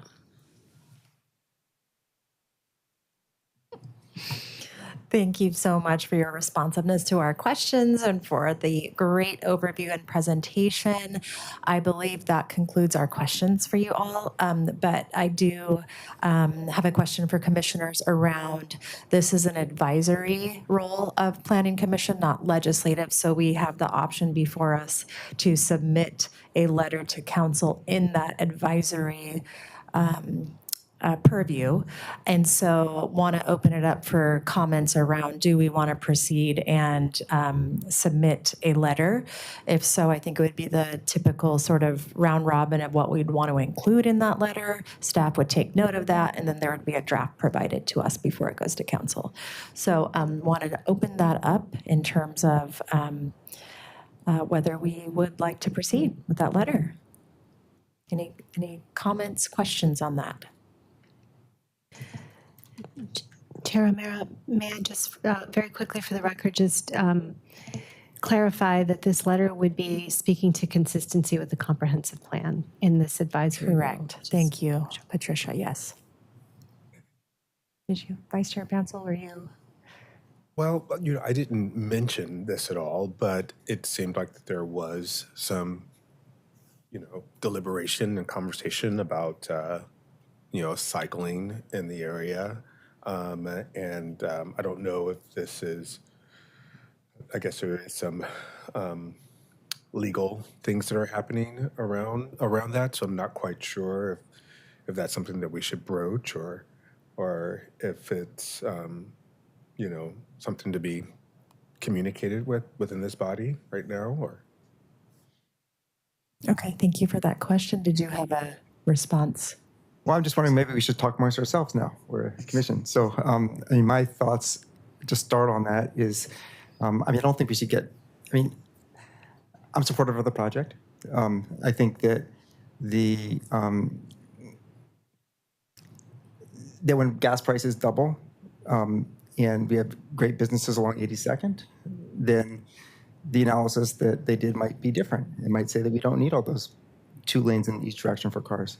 And that makes it more, I'm hearing from staff that that the current design for transit is not designed to allow bikes. If they lose that battle, then they'll have to redesign it, and that's not up to us.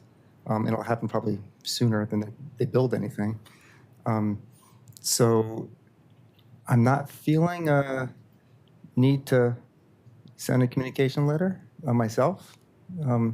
So I appreciate the responses we've had back. I wish that there were bike lanes on 82nd. I'm not as daring a biker as Commissioner Ralph is.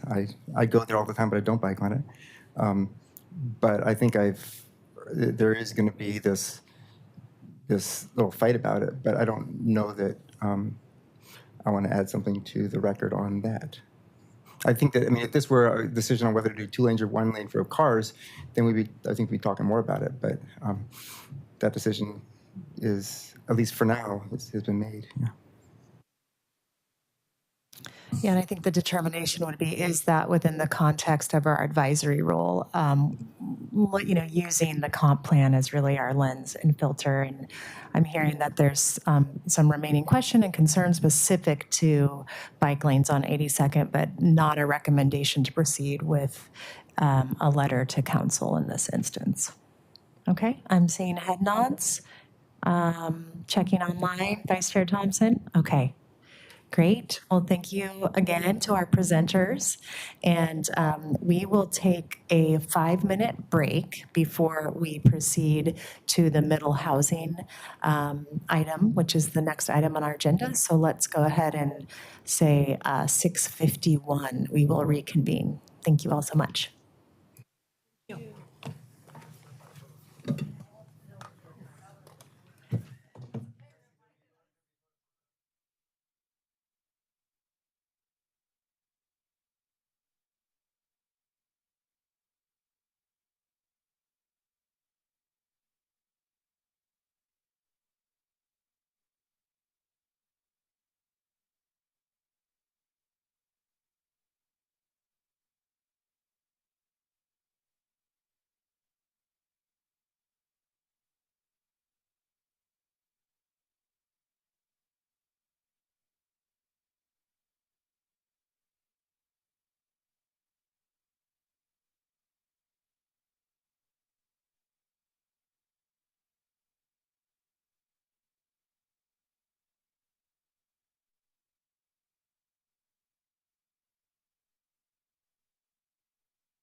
And this is the February 25th, 2025 Planning Commission meeting for the City of Portland.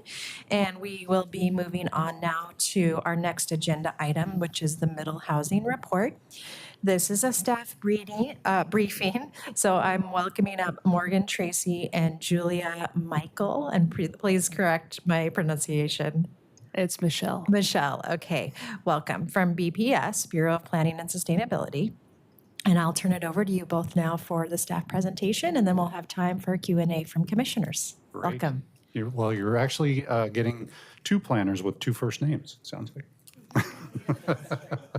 As Chair O'Mara has mentioned, I'm Morgan Tracy, Senior Planner. I am on the Code Development team and was Project Manager for the Residential Infill Project. And with me is Julia Michelle, Economic Planner with the Housing and Economic Interventions team.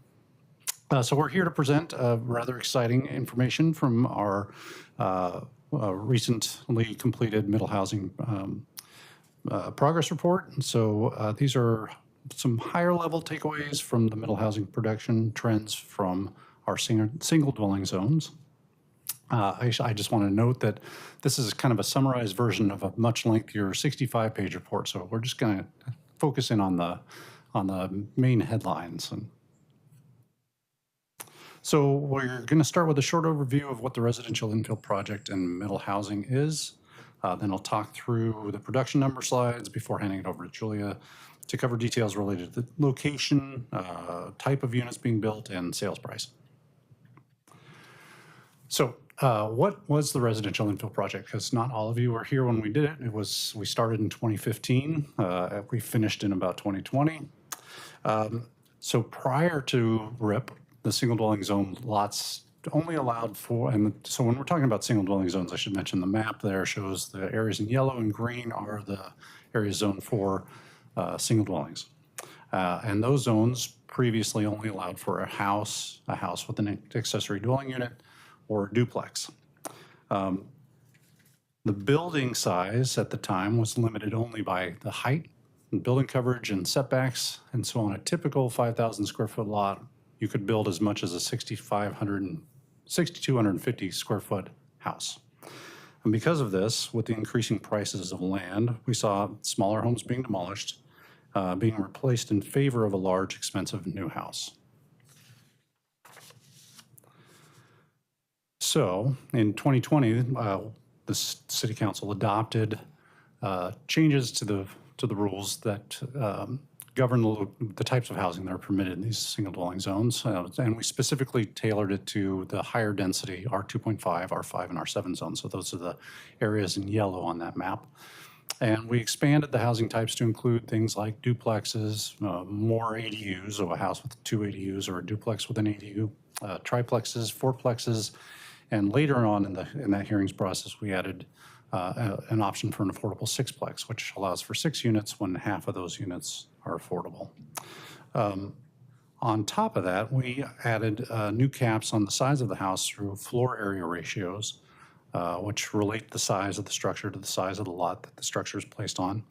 And that floor area ratio would increase incrementally with each additional unit that was proposed on the lot.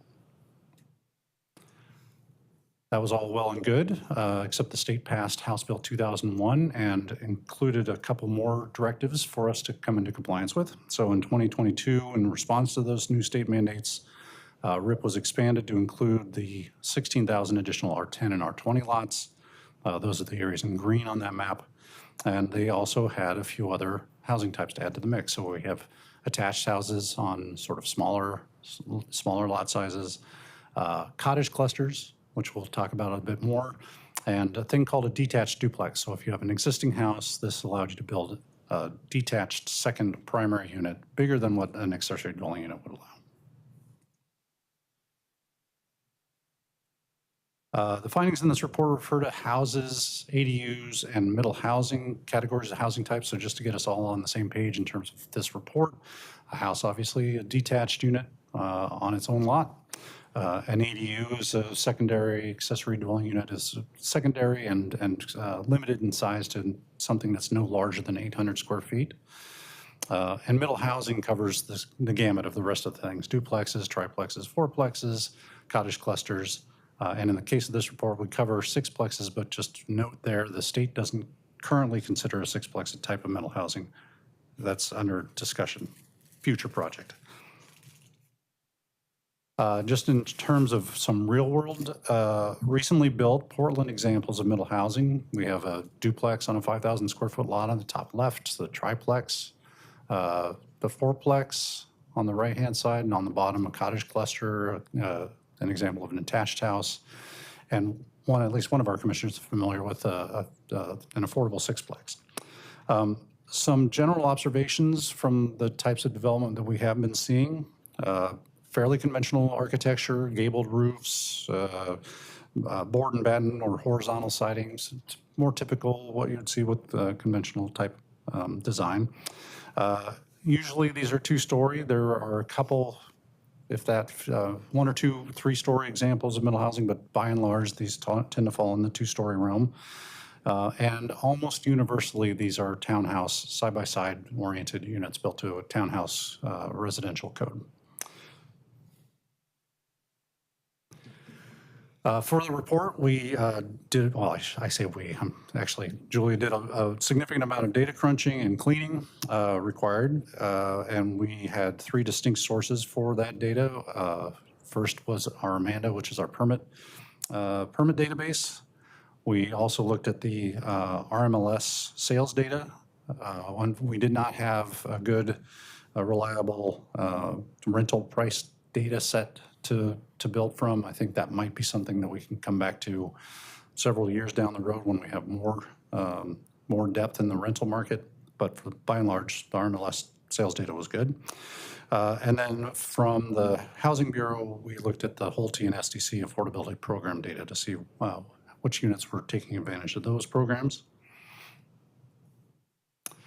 So in terms of the context for this report, we're talking about analysis that's specific to data from the single dwelling zone. So in this map, it's those areas in yellow, from the time periods that span between 2018 and mid-2024.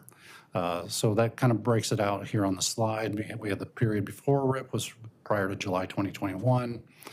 RIP 1 was August to June of 2022, and then the new state mandates had us adopt RIP 2 in July of 2022, and we finished our analysis in mid-2024. So, to the meat of the report and getting into the data a little bit, so in the context of the overall production numbers, it's important to note the relatively small share of units that are associated with the single dwelling zones. They roughly run 10 to 20% of our total city housing production. And this is consistent with our comprehensive plan growth strategy, which calls for 80% of the growth to occur in the mixed-use, multi-dwelling centers and corridors. But of note here, though, is the sustained production in the single dwelling zones, even as the production in those other zones has lagged in the prior 2 years, 23 and 2024. Within the single dwelling zones, when we disaggregate by housing type, we observe a couple interesting trends. So first, ADUs begin to taper off in production numbers around 2022. I mean, they're still holding pretty strong until about 2022. Houses, after they dropped off in 2018, 2019, have stayed pretty constant. And while those other types have dropped, middle housing has more than compensated, boosting production from 2022 on, and now comprise about almost 2/3 of the share of units produced in single dwelling zones. Further disaggregation of those unit types, and now we're looking specifically by year, not a rolling average of units per month. So this further disaggregation shows the introduction of more housing options showing up in 2022. So the bands that you see in those stacked bars start to get a little more colorful. And fourplexes were the most common type in both 22 and 23. But cottage clusters are showing a very strong lead beginning in 2024. So the trend is starting to show a shift in what builders are leaning towards in terms of the cottage cluster typology. Also, as part of RIP 2, there was a streamlined process for land divisions to allow those middle housing units on a lot to be divided onto their own separate individual lots for fee simple ownership. And this was a way to avoid the need for creating a condo and avoid the homeowners association requirements, and removed some other barriers that went along with FHA loans have some issues with condominiums. So this fee simple option really opens up the market for more buyers, especially first time buyers. And so we are seeing builders increasingly taking advantage of this alternative. And now more than half of the middle housing units are located on these middle housing land division lots. Finally, for my slides on production, RIP was initiated partly in response to increasing demolitions, as well as the resulting infill that was happening. So the one-for-one demo, the small house being replaced by a big expensive house. And as we were going through the legislative process, one of the concerns that was expressed was the demolitions were going to increase as we created these new opportunities for additional development. And from the data, we found a couple interesting things. In 2018, the average number of new units that resulted from a demolished house was 1.68. So on average, each of those sites that had a house that was demolished, we'd see almost 1.5, a little over 1.5 units per each of those development scenarios. But by 2024, the allowance for more units on each lot has increased that average replacement rate to about 3.88. So a lot less of that one-for-one demo. We're seeing a lot of one-for-many demo. But also associated with that, there does not appear to be a correlation between the units permitted or the introduction of middle housing and the rate of demolition. So even as you see the production numbers fluctuate or increase and decrease over time, the demolitions are staying relatively static, even before and after the passage of RIP.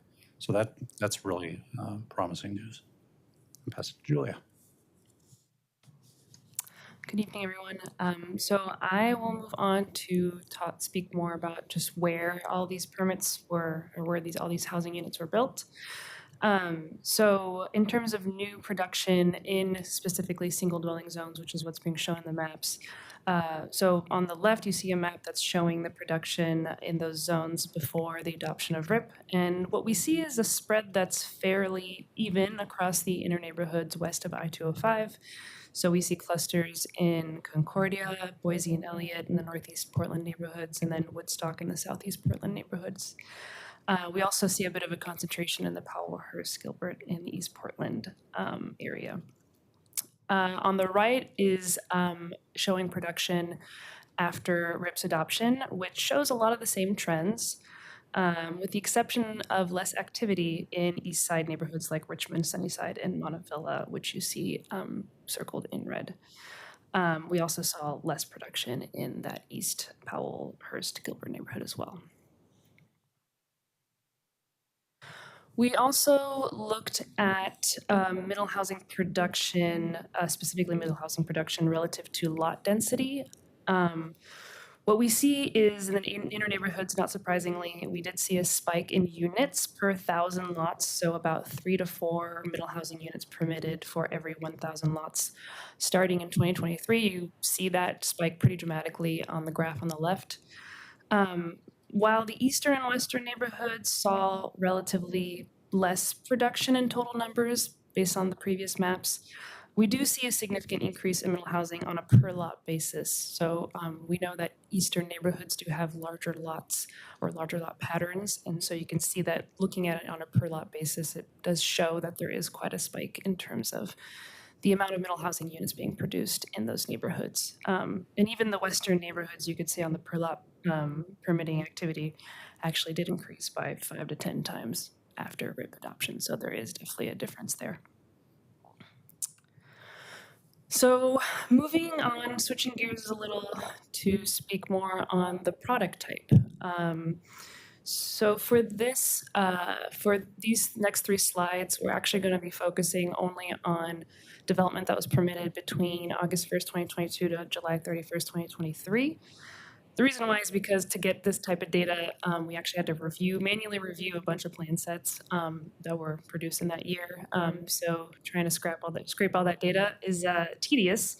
But we did this in the first report, so we wanted to kind of compare and see how maybe the trends have changed since then. So what we did pull from these plan set reviews is just understanding the unit sizes, the unit types, FAR, parking, things that we can't just get directly from the permitting database. And what we see here is really something we saw as well in the first progress report, which is that most of the middle housing is being built is 2 bedrooms, about 900 to 1,000 square foot units. And the majority of these 2-bedroom units were built in fourplexes specifically. In terms of parking, as we said, we scraped a lot of that data from the plan sets. We saw that about 3/4 of middle housing units observed in that first year, between those 2 years, the RIP 2, essentially the first year of RIP 2, they did not provide any off-street parking. Again, this is a similar trend we saw in the first progress report as well. And there's a reason why that rate of unit without parking is so high, is just because projects that do not include off-street parking achieve higher densities than those that include parking. You can see on the slide, the top one is showing units per acre for projects without off-street parking, and the one below is the one with street parking.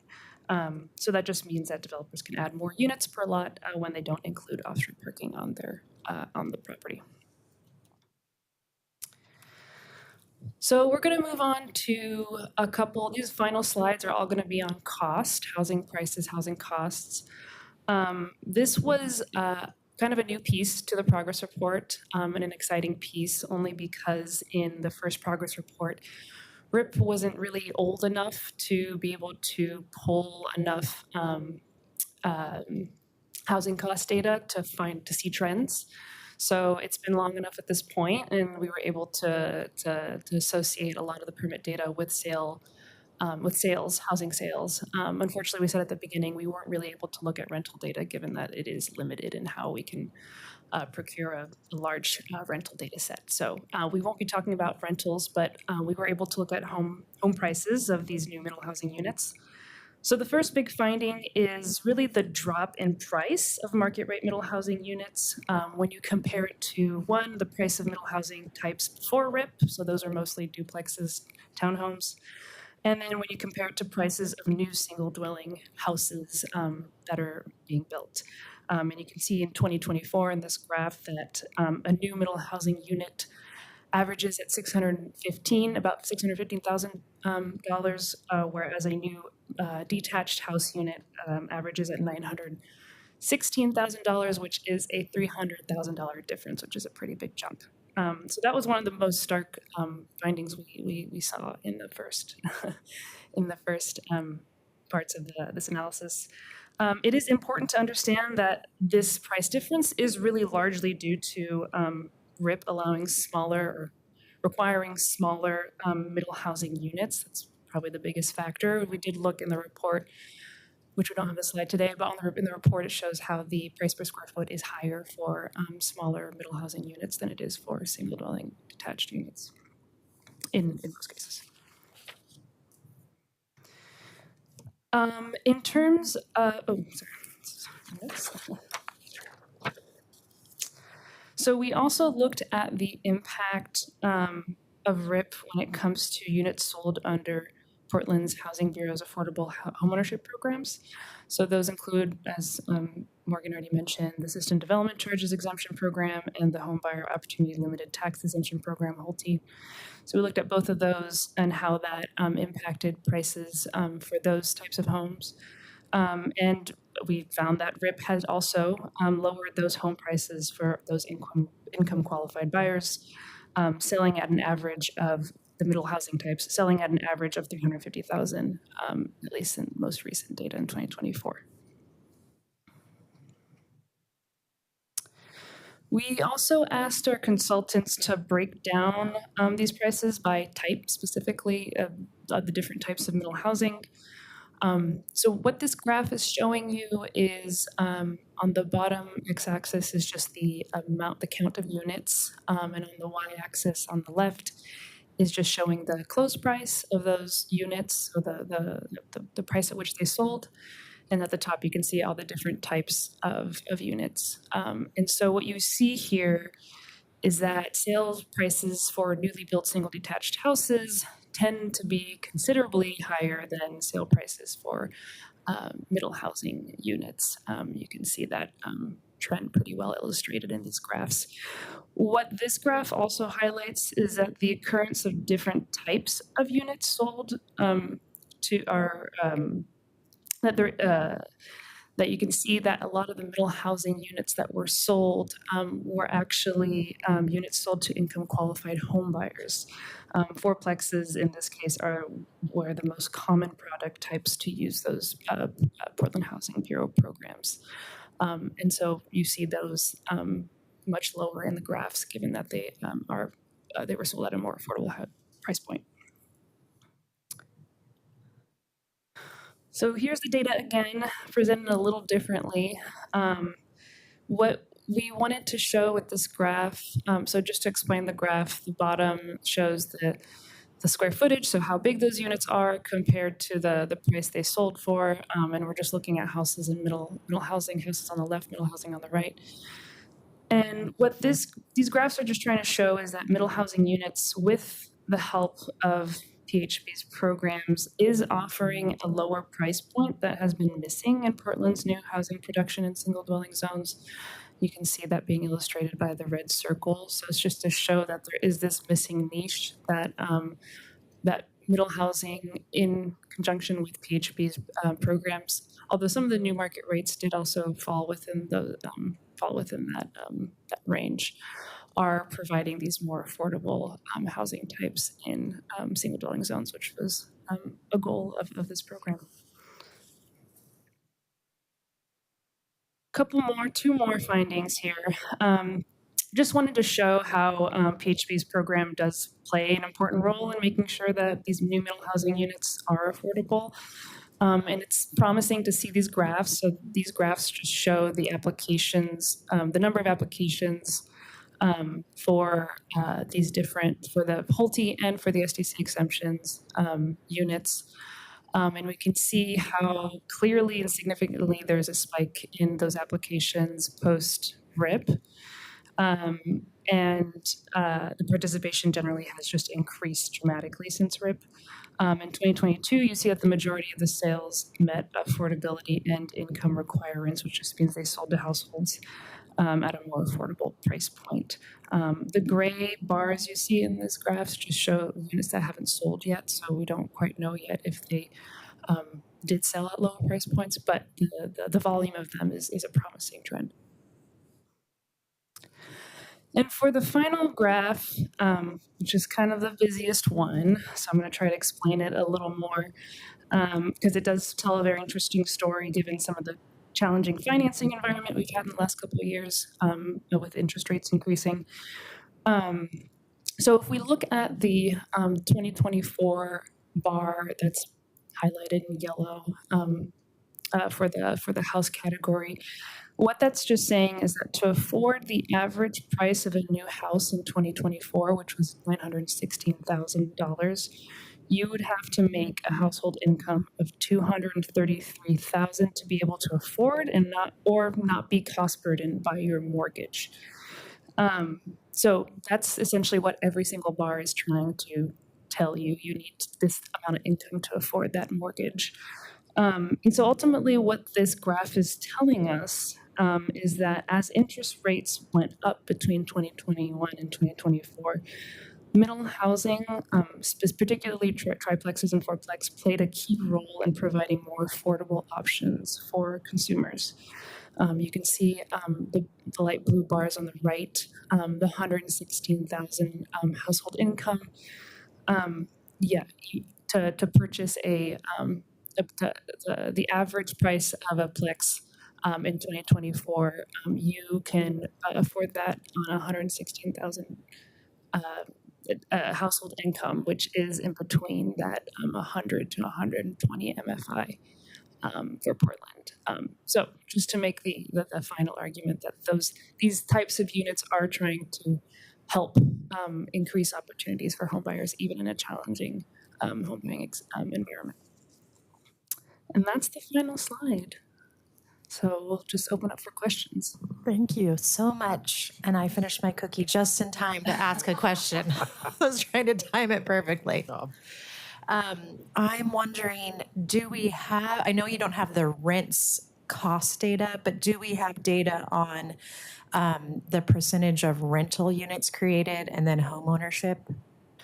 No, unfortunately, well, we can figure it out. It's just tedious. It's not part of the permitting data. So a lot of what happened with when we cleaned all the permitting data was that when we associated the home sales data to those permits, which was a lot of joining of things, all the remainders that didn't join to the home sales were assumed to be either rental or not sold yet. So from that cluster of permits that weren't, associated to a home sale price, we could go into those and figure out which ones are rentals and which ones are not. But it's not an obvious process. It would require additional cleaning that we didn't have time to really pursue. Okay, is it safe to assume though that the majority are homeownership opportunities? Yes. Okay, Yes. yeah, thank you. But there are still, I would say, a significant portion of rentals. It's not that it's an uncommon. Okay, okay, thank you. Other questions? Commissioner Lang, go ahead. Yeah, thank you. That was a lot of information. So you may have said this and I missed it. I'm assuming most of the middle housing is being sold as new housing and not as resale, but are some of these resales too? Do you have any? No, all the home sale data that we joined to the permitting data is new sale. It is new sales. Okay, thank you. Do you have any demographic data on the purchases of these new homes? Are these people from Portland? Are they coming out of state, international? No, we don't have any demographic data to the level that we did this analysis where it was a sale by sale analysis. We don't tend to have demographic data associated to that type of data. We could, there are higher level data sets that provide demographic breakdowns of new. Yeah, there wasn't the granularity of the data could not associate with demographic information. But we share your curiosity. Yeah. I would imagine the PHB, the regulated units, probably have a greater yes, those would demographic reporting. Okay, all right. So that might be something to dig into, but otherwise it would be challenging. Yeah. Yeah, I just find it surprising that $116,000 would qualify a person for middle housing. That's just amazing. It's amazing to me, but I guess that's what the market. Yeah, I mean, some of these units. Did you want to say something, Patricia? No, go ahead. Okay. Some of these units, their price points are the 460,000, which was the price point for the 116,000 income for the household. Those were fairly common, not even as new market rate units. And so, I given that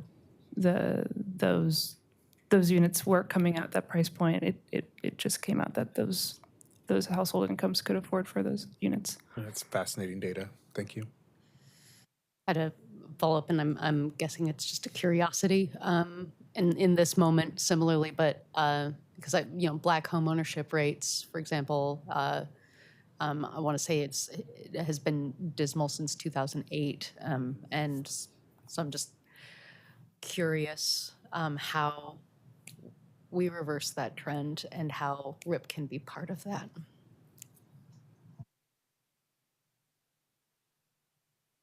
I think that's a question for probably PHB to start.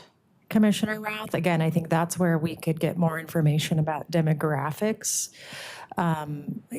within the city's purview, right? On the market, I think that's a more challenging question that probably, city bureaus, I know PHB does have initiatives around that, but again, that's within the regulated affordable housing sphere.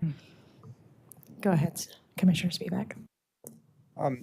Unfortunately, I've looked at those SEC forms, and I don't think they ask for racial information on them. No, So I don't, yeah, I think that so- PHB might want to have that information too. I would too, but I don't think they're going to get it. A couple exclamation points on a couple things here. One is just before this project, the predominant housing type on these lots was a 3,000 square foot house and maybe an ADU. And it is remarkable to me that the industry retooled in like 2 years. And they build almost nothing like that now. So as much as people sort of complain the industry doesn't respond, the infill industry, and I mean, I do a little of this, but I'm like a tiny little player. Like this is, whole companies, like they came in from the suburbs during the recession, started building a housing program. Everyone assumed that they would leave and go back to the burbs. Some of them did, but many of them stayed here and they're just doing what's now allowed. So that was quick. I think the parking piece is a bigger issue. It was never a big discussion, contention issue going through the process. But if we required one parking space per unit, this would not have happened. There would not be room for it. So that was a huge piece of the project. And patience to staff, because they put up with the PSC for like over a year on this project. So thanks. But this is not like long-range planning. It happened fast. The question I come out with, because there was a map in the document on historic districts, but I didn't see if it said whether this is being built in them or not. And I'm wondering if you have any information on that. Yeah. And it's a little bit apropos because there is in this big bill in Salem now, I just learned on DRAC, something which would not require not allow discretionary reviews for demolitions. And demolition, anyway, so do you have information on that? Yeah, so in the report, we did look at the prevalence of middle housing development in conservation and historic districts. And, have to compare that, their area of influence as compared to the rest of the single dwelling zone, so a little ratio comparison there. And when we looked at the proportion of area to the number of units that were being built, they were hitting it just around their belt, maybe just a little below the belt in terms of the number of units, but not something super significant that jumped out. And I think we were looking at trends over time, and that too didn't really have any illuminating like aha moment. It's just sort of an interesting note of it varied by year. So no real conclusion from that information.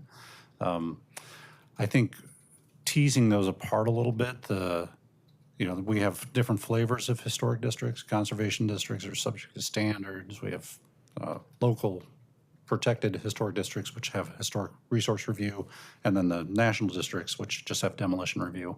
And the performance in each of those is going to be a little different also. And so I think we saw more development happening in the conservation districts than the local protected districts. And then the national districts, I don't think we saw anything because that's really high value property. So that's sort of the controlling factor there. Yeah, it makes sense. Those districts probably didn't see much development before RIP either. Right. But the conservation versus historic district is relevant. And I think that one of the lessons from RIP is that, as I was just talking with Commissioner Patel about in another world, if developers don't like discretionary processes, so RIP allow people to build by right, and particularly with the cottage cluster, you can now they don't like waiting either. So before RIP, there was no way, if you had a house on a lot, to build more houses on the lot without going through a year-plus land division process. And now you can go straight to permits.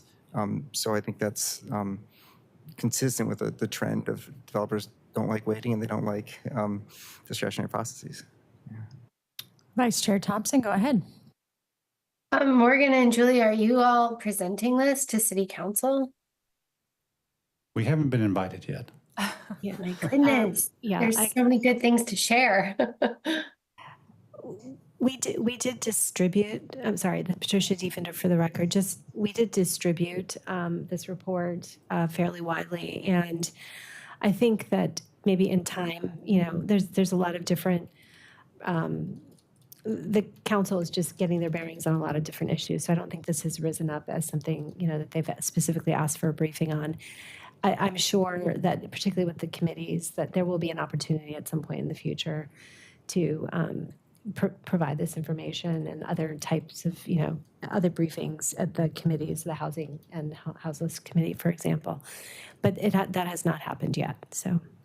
I will just add to that. There are some pending bills in the state that, depending on the outcome of those bills, may force us into another project that's going to require retooling some of this, and then we'll give City Council a complete rundown on on middle housing at that point.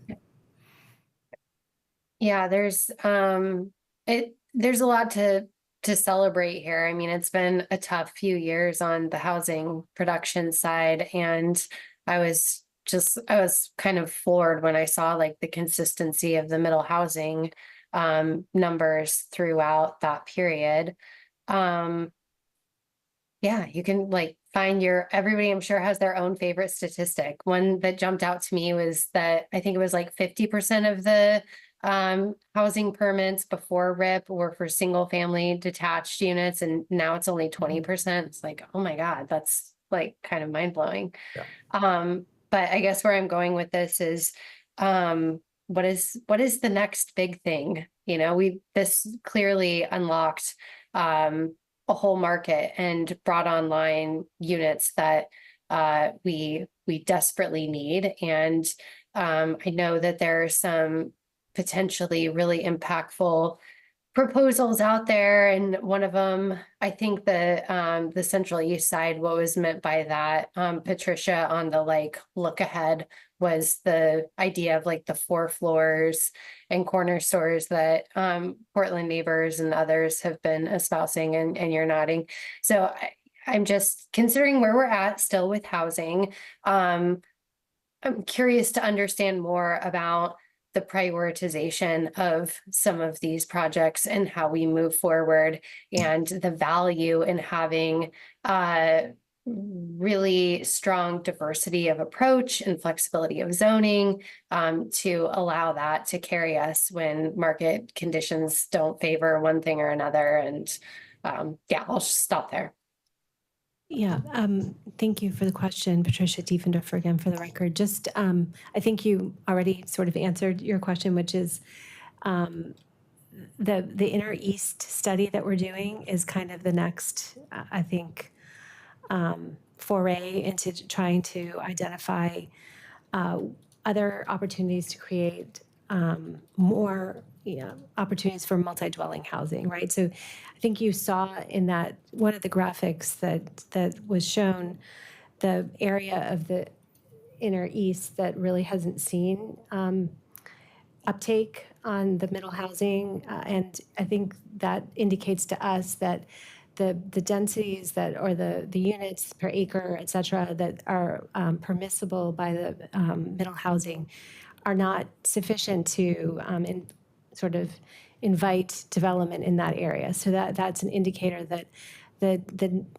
zoning has to be increased to allow for greater density, greater number of units per acre in order to see housing in that area. And that's also high opportunity area, areas that have access to transit or close to jobs. And those are, as we talked about at some length through the housing needs analysis process and the housing production strategy, that there's a real interest in trying to create more opportunity in those areas. So that is one project that will, I think, that is an indication of where we want to go next. And that is a project that we are actively working on right now, kind of in the study phase.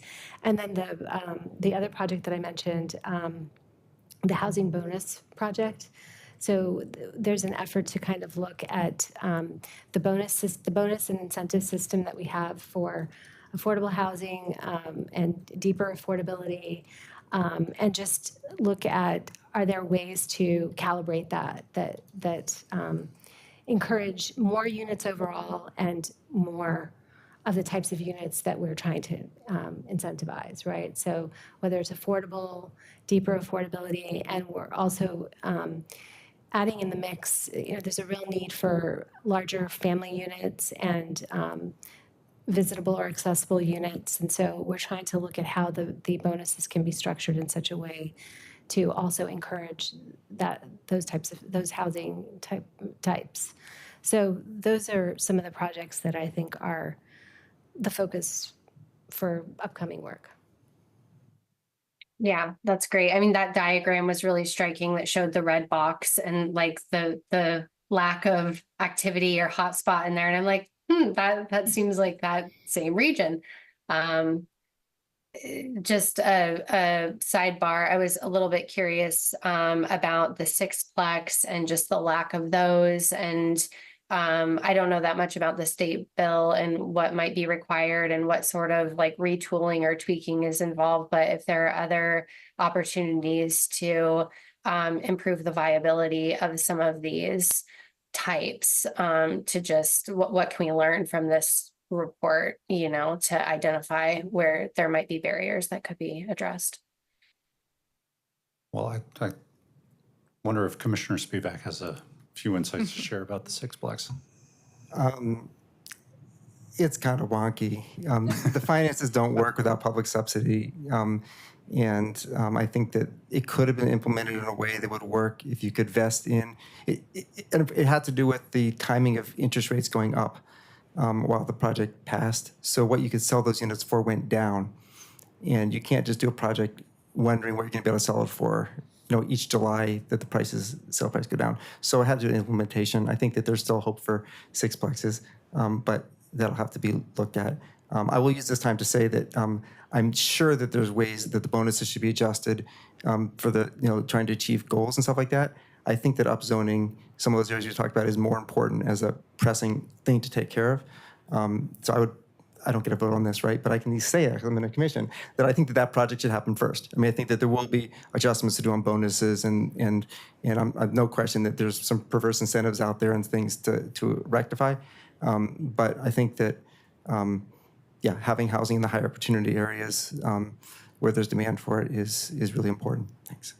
Yeah, just to add a little bit of that, I mean, we are a multi-tentacled bureau, and so we are actually moving both of those things forward at the same time. So there's that, but I also want to emphasize or add to the mix that it's not purely a zoning solution. Like we've juiced a lot out of our zoning code. There may be some room for some additional flexibility and improvement and simplification, especially around the middle housing. But yeah, other tools need to be brought to bear to kind of get this engine started again. So just offer that. Vice Chair Pouncil here. This is kind of off subject a little bit, but I was just wondering if there was any historical correlation to this here. The reason why I say that is because I was just reading something about how affordable housing was implemented like in the late 20s, 30s or so, especially when it came to like cottage housing in California. I think this is all around like the whole Dust Bowl movement and getting people who are moving to California and trying to get people to find housing. I was just wondering if there was any investigation or look into like a historical context, because I kind of feel it feels kind of similar in a way, like we're kind of reaching for things to fix this problem with people coming here and or dealing with affordable housing and working our way through that. So that's kind of piqued my interest after reading this article about that. That is interesting. I not so much historical context from the 20s and 30s, but during the RIP project, we definitely looked at some demographic trends, declining household sizes and changing housing needs, and how much space was allocated per person in a house. If you divvied it up, it was like 400 square feet per person, and now it's 900 or 1,000 square feet per person. Like the amount of space of the houses was getting bigger, the number of people living in them was getting smaller. So that was an interesting sort of evolution over time, just looking at that historical trajectory. And then there was another sort of countervailing historical piece that we also had to struggle with, which was the after effects of redlining, and how that has affected and created these areas of exclusion in our city, and how to untangle some of that. And I think middle housing makes some inroads in terms of providing options that are more available to lower income households. So that's great. But going bigger than that and offering more opportunity and options, I think is something that still needs to be explored. And if there are historical examples that don't, of course, Eli is. I mean, one example from Portland, the last time we had an incredible acute housing shortage was during World War II, which is when Home Forward was launched. And when Portland passed the War Code Act, 7 pages long, and they basically said you can slice and dice houses and more people live in them. So in terms of like people living with less square footage, that was the way we could house our population then. We also did things like build Vanport, right? Not the best ideas, but there was, and that happened in many of these neighborhoods, actually in the close neighborhoods like Buckman. You see houses that we have to have 4 mailboxes on them, right? They were converted in 1940s, right? And they can continue to be that way, even though it might be a single-family zone. Single-family zone only swept the city in the like 70s, much later than that. There were some areas back then in 1940s where there was 1 and 2 dwelling zoning, and that included some areas that are now historic districts, like Ladd's Addition, Laurelhurst. Those areas, if you wanted to slice and dice a house there, you had to get permission, sign off from neighbors within 200 feet. So it ain't going to happen. So that was in that code too. So the areas, the limited parts of the city that were zoned for 1 or 2 dwellings, that had that stipulation did not get redeveloped. The areas that were outside those areas, like Buckman, many of the homes are internally partitioned, and they still are today. Yeah. Which raises another point. So a lot of what the War Code did was loosen requirements around the building code. So there was a portion of that was zoning, the number of units, but the construction requirements were relaxed in terms of favoring more, allowing for more units. And I have seen that the State Building Codes Division is making some inroads in terms of allowing for more stacked units with lessening their requirements to their construction requirements to make that happen. So there's some movement on that front as well. Thank you so much. It's really fascinating. I just want to, it's more of a comment. This feels like a victory lap as Commissioner Thompson was sharing, that the numbers are pretty great, especially since other numbers are not right now. And when something is successful, and I'll just call this successful, it can feel inevitable. And so I just really want to appreciate you and the Planning Commission. I'm looking at Commissioner Spivak because I think you're the only remaining one who is on the RIP, and everyone who showed up, because that was hard. That was a really hard project. I heard a number of people opine that it was, whether true or not, that it was called the RIP, RIP, because people were pretty sure it was going to be the death of staff. And I think like what we're experiencing now is type 2 fun, right? That we're experiencing the appreciation that was laid by people who were willing to do hard things. And we have a lot of hard things before us. We have a climate crisis. We still have a huge housing crisis, a homelessness crisis. We have a rampaging wealth gap that is not going anywhere. We have racial equity issues, up and down at every indicator. And so just this is a moment where I think we can bask in like the next hard thing that comes before us, remembering what this feels like, to see this slideshow, so that hopefully we can make hard decisions that whoever is in these chairs in 3 years can appreciate what we are appreciating right now. Appreciate that. And I always called it, we are RIP City. So. Say that now. Well, thank you so much, and echo the appreciation for bringing it back and allowing us the time to be reflective and honor the success and also think about, you know, what we can learn and take forward. So thank you so much. So we'll move on to the last item of business on the agenda. Since this is the first Planning Commission meeting of the year, we do have our annual election of Planning Commissioner officers. And the proposed slate for 2025, I guess into 2026, so for the next year, is Commissioner Routh as chair and myself and Commissioner or Vice Chair Thompson in the vice chair roles. So I will be seeking a motion for this. You know, typical to motions, we'll have chance for discussion and deliberation if there is any. So do we have a motion for this proposed slate of officers? Yes, this is a Vice Chair Council would like to put forth a motion. Thank you. Is there a second? I'd be happy to second. Okay, thank you, Commissioner Spivak. Any deliberation or discussion? Yeah, Chair Lang. just like all of the people that are going into those positions have been informed that they're going in those positions, right? Yes, I indeed. don't want any surprises. Okay. Fully informed. Thank you for that question. Any other discussion or questions?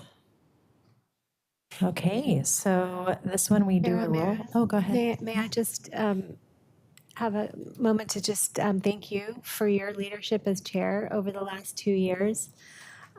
You've helped the commission navigate a lot of big projects and some difficult questions and issues that came before the commission, and you provided a very steady hand in helping us to both, I mean, the commission to have the room to deliberate, but also to arrive at decisions and, you know, or recommendations, I should say. But really appreciate your leadership and very excited to have you remain as a vice chair along with Vice Chair Thompson, and really looking forward to working together, all of us, and with staff as the Commissioner Routh, sorry for my familiarity.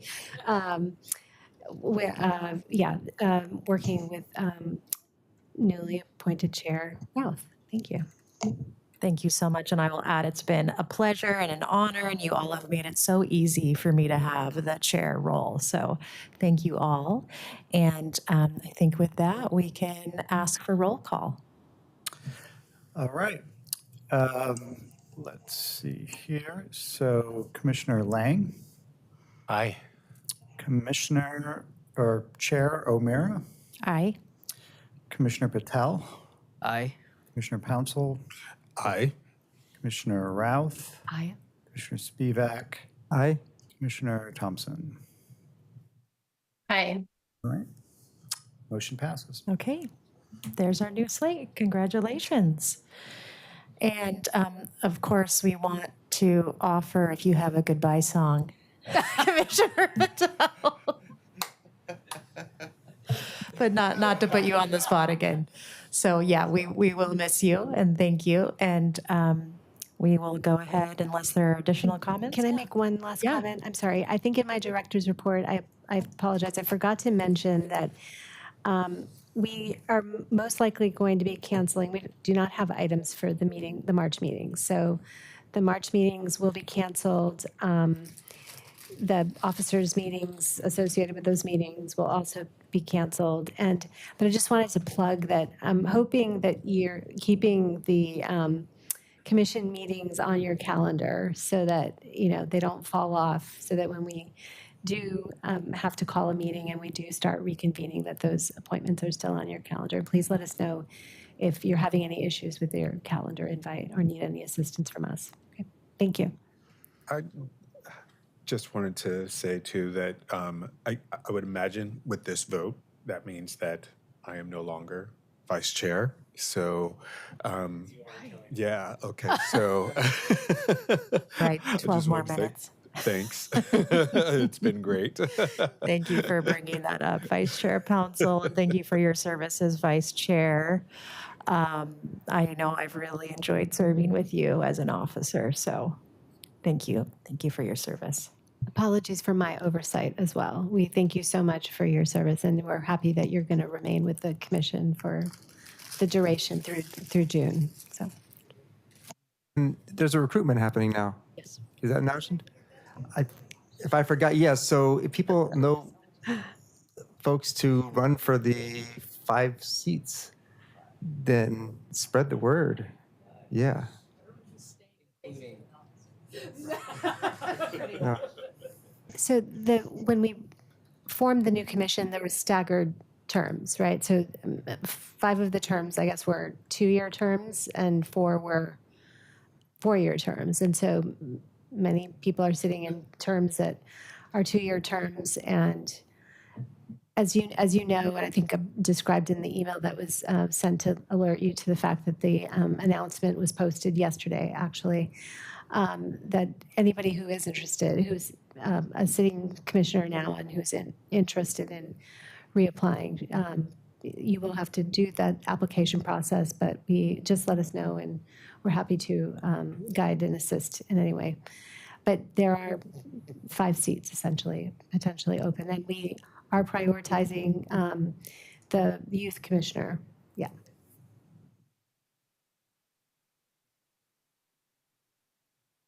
Yeah, okay. Any final comments? I know, Commissioner, go ahead. I just wanted to thank Nikesh. Really enjoyed the time working with you, getting to know you, and appreciate your willingness to volunteer for this thing, and wish you were hanging around a little bit longer. You're really a joy to work with. And Chair O'Meara, I will never chair another board again. I could never hope to rise to the level of what you've done for us, so thank you so much for that. Okay, and with that, we will adjourn. Thank you, everyone. You still owe us wedding photos. Oh, the wedding photos. That's right.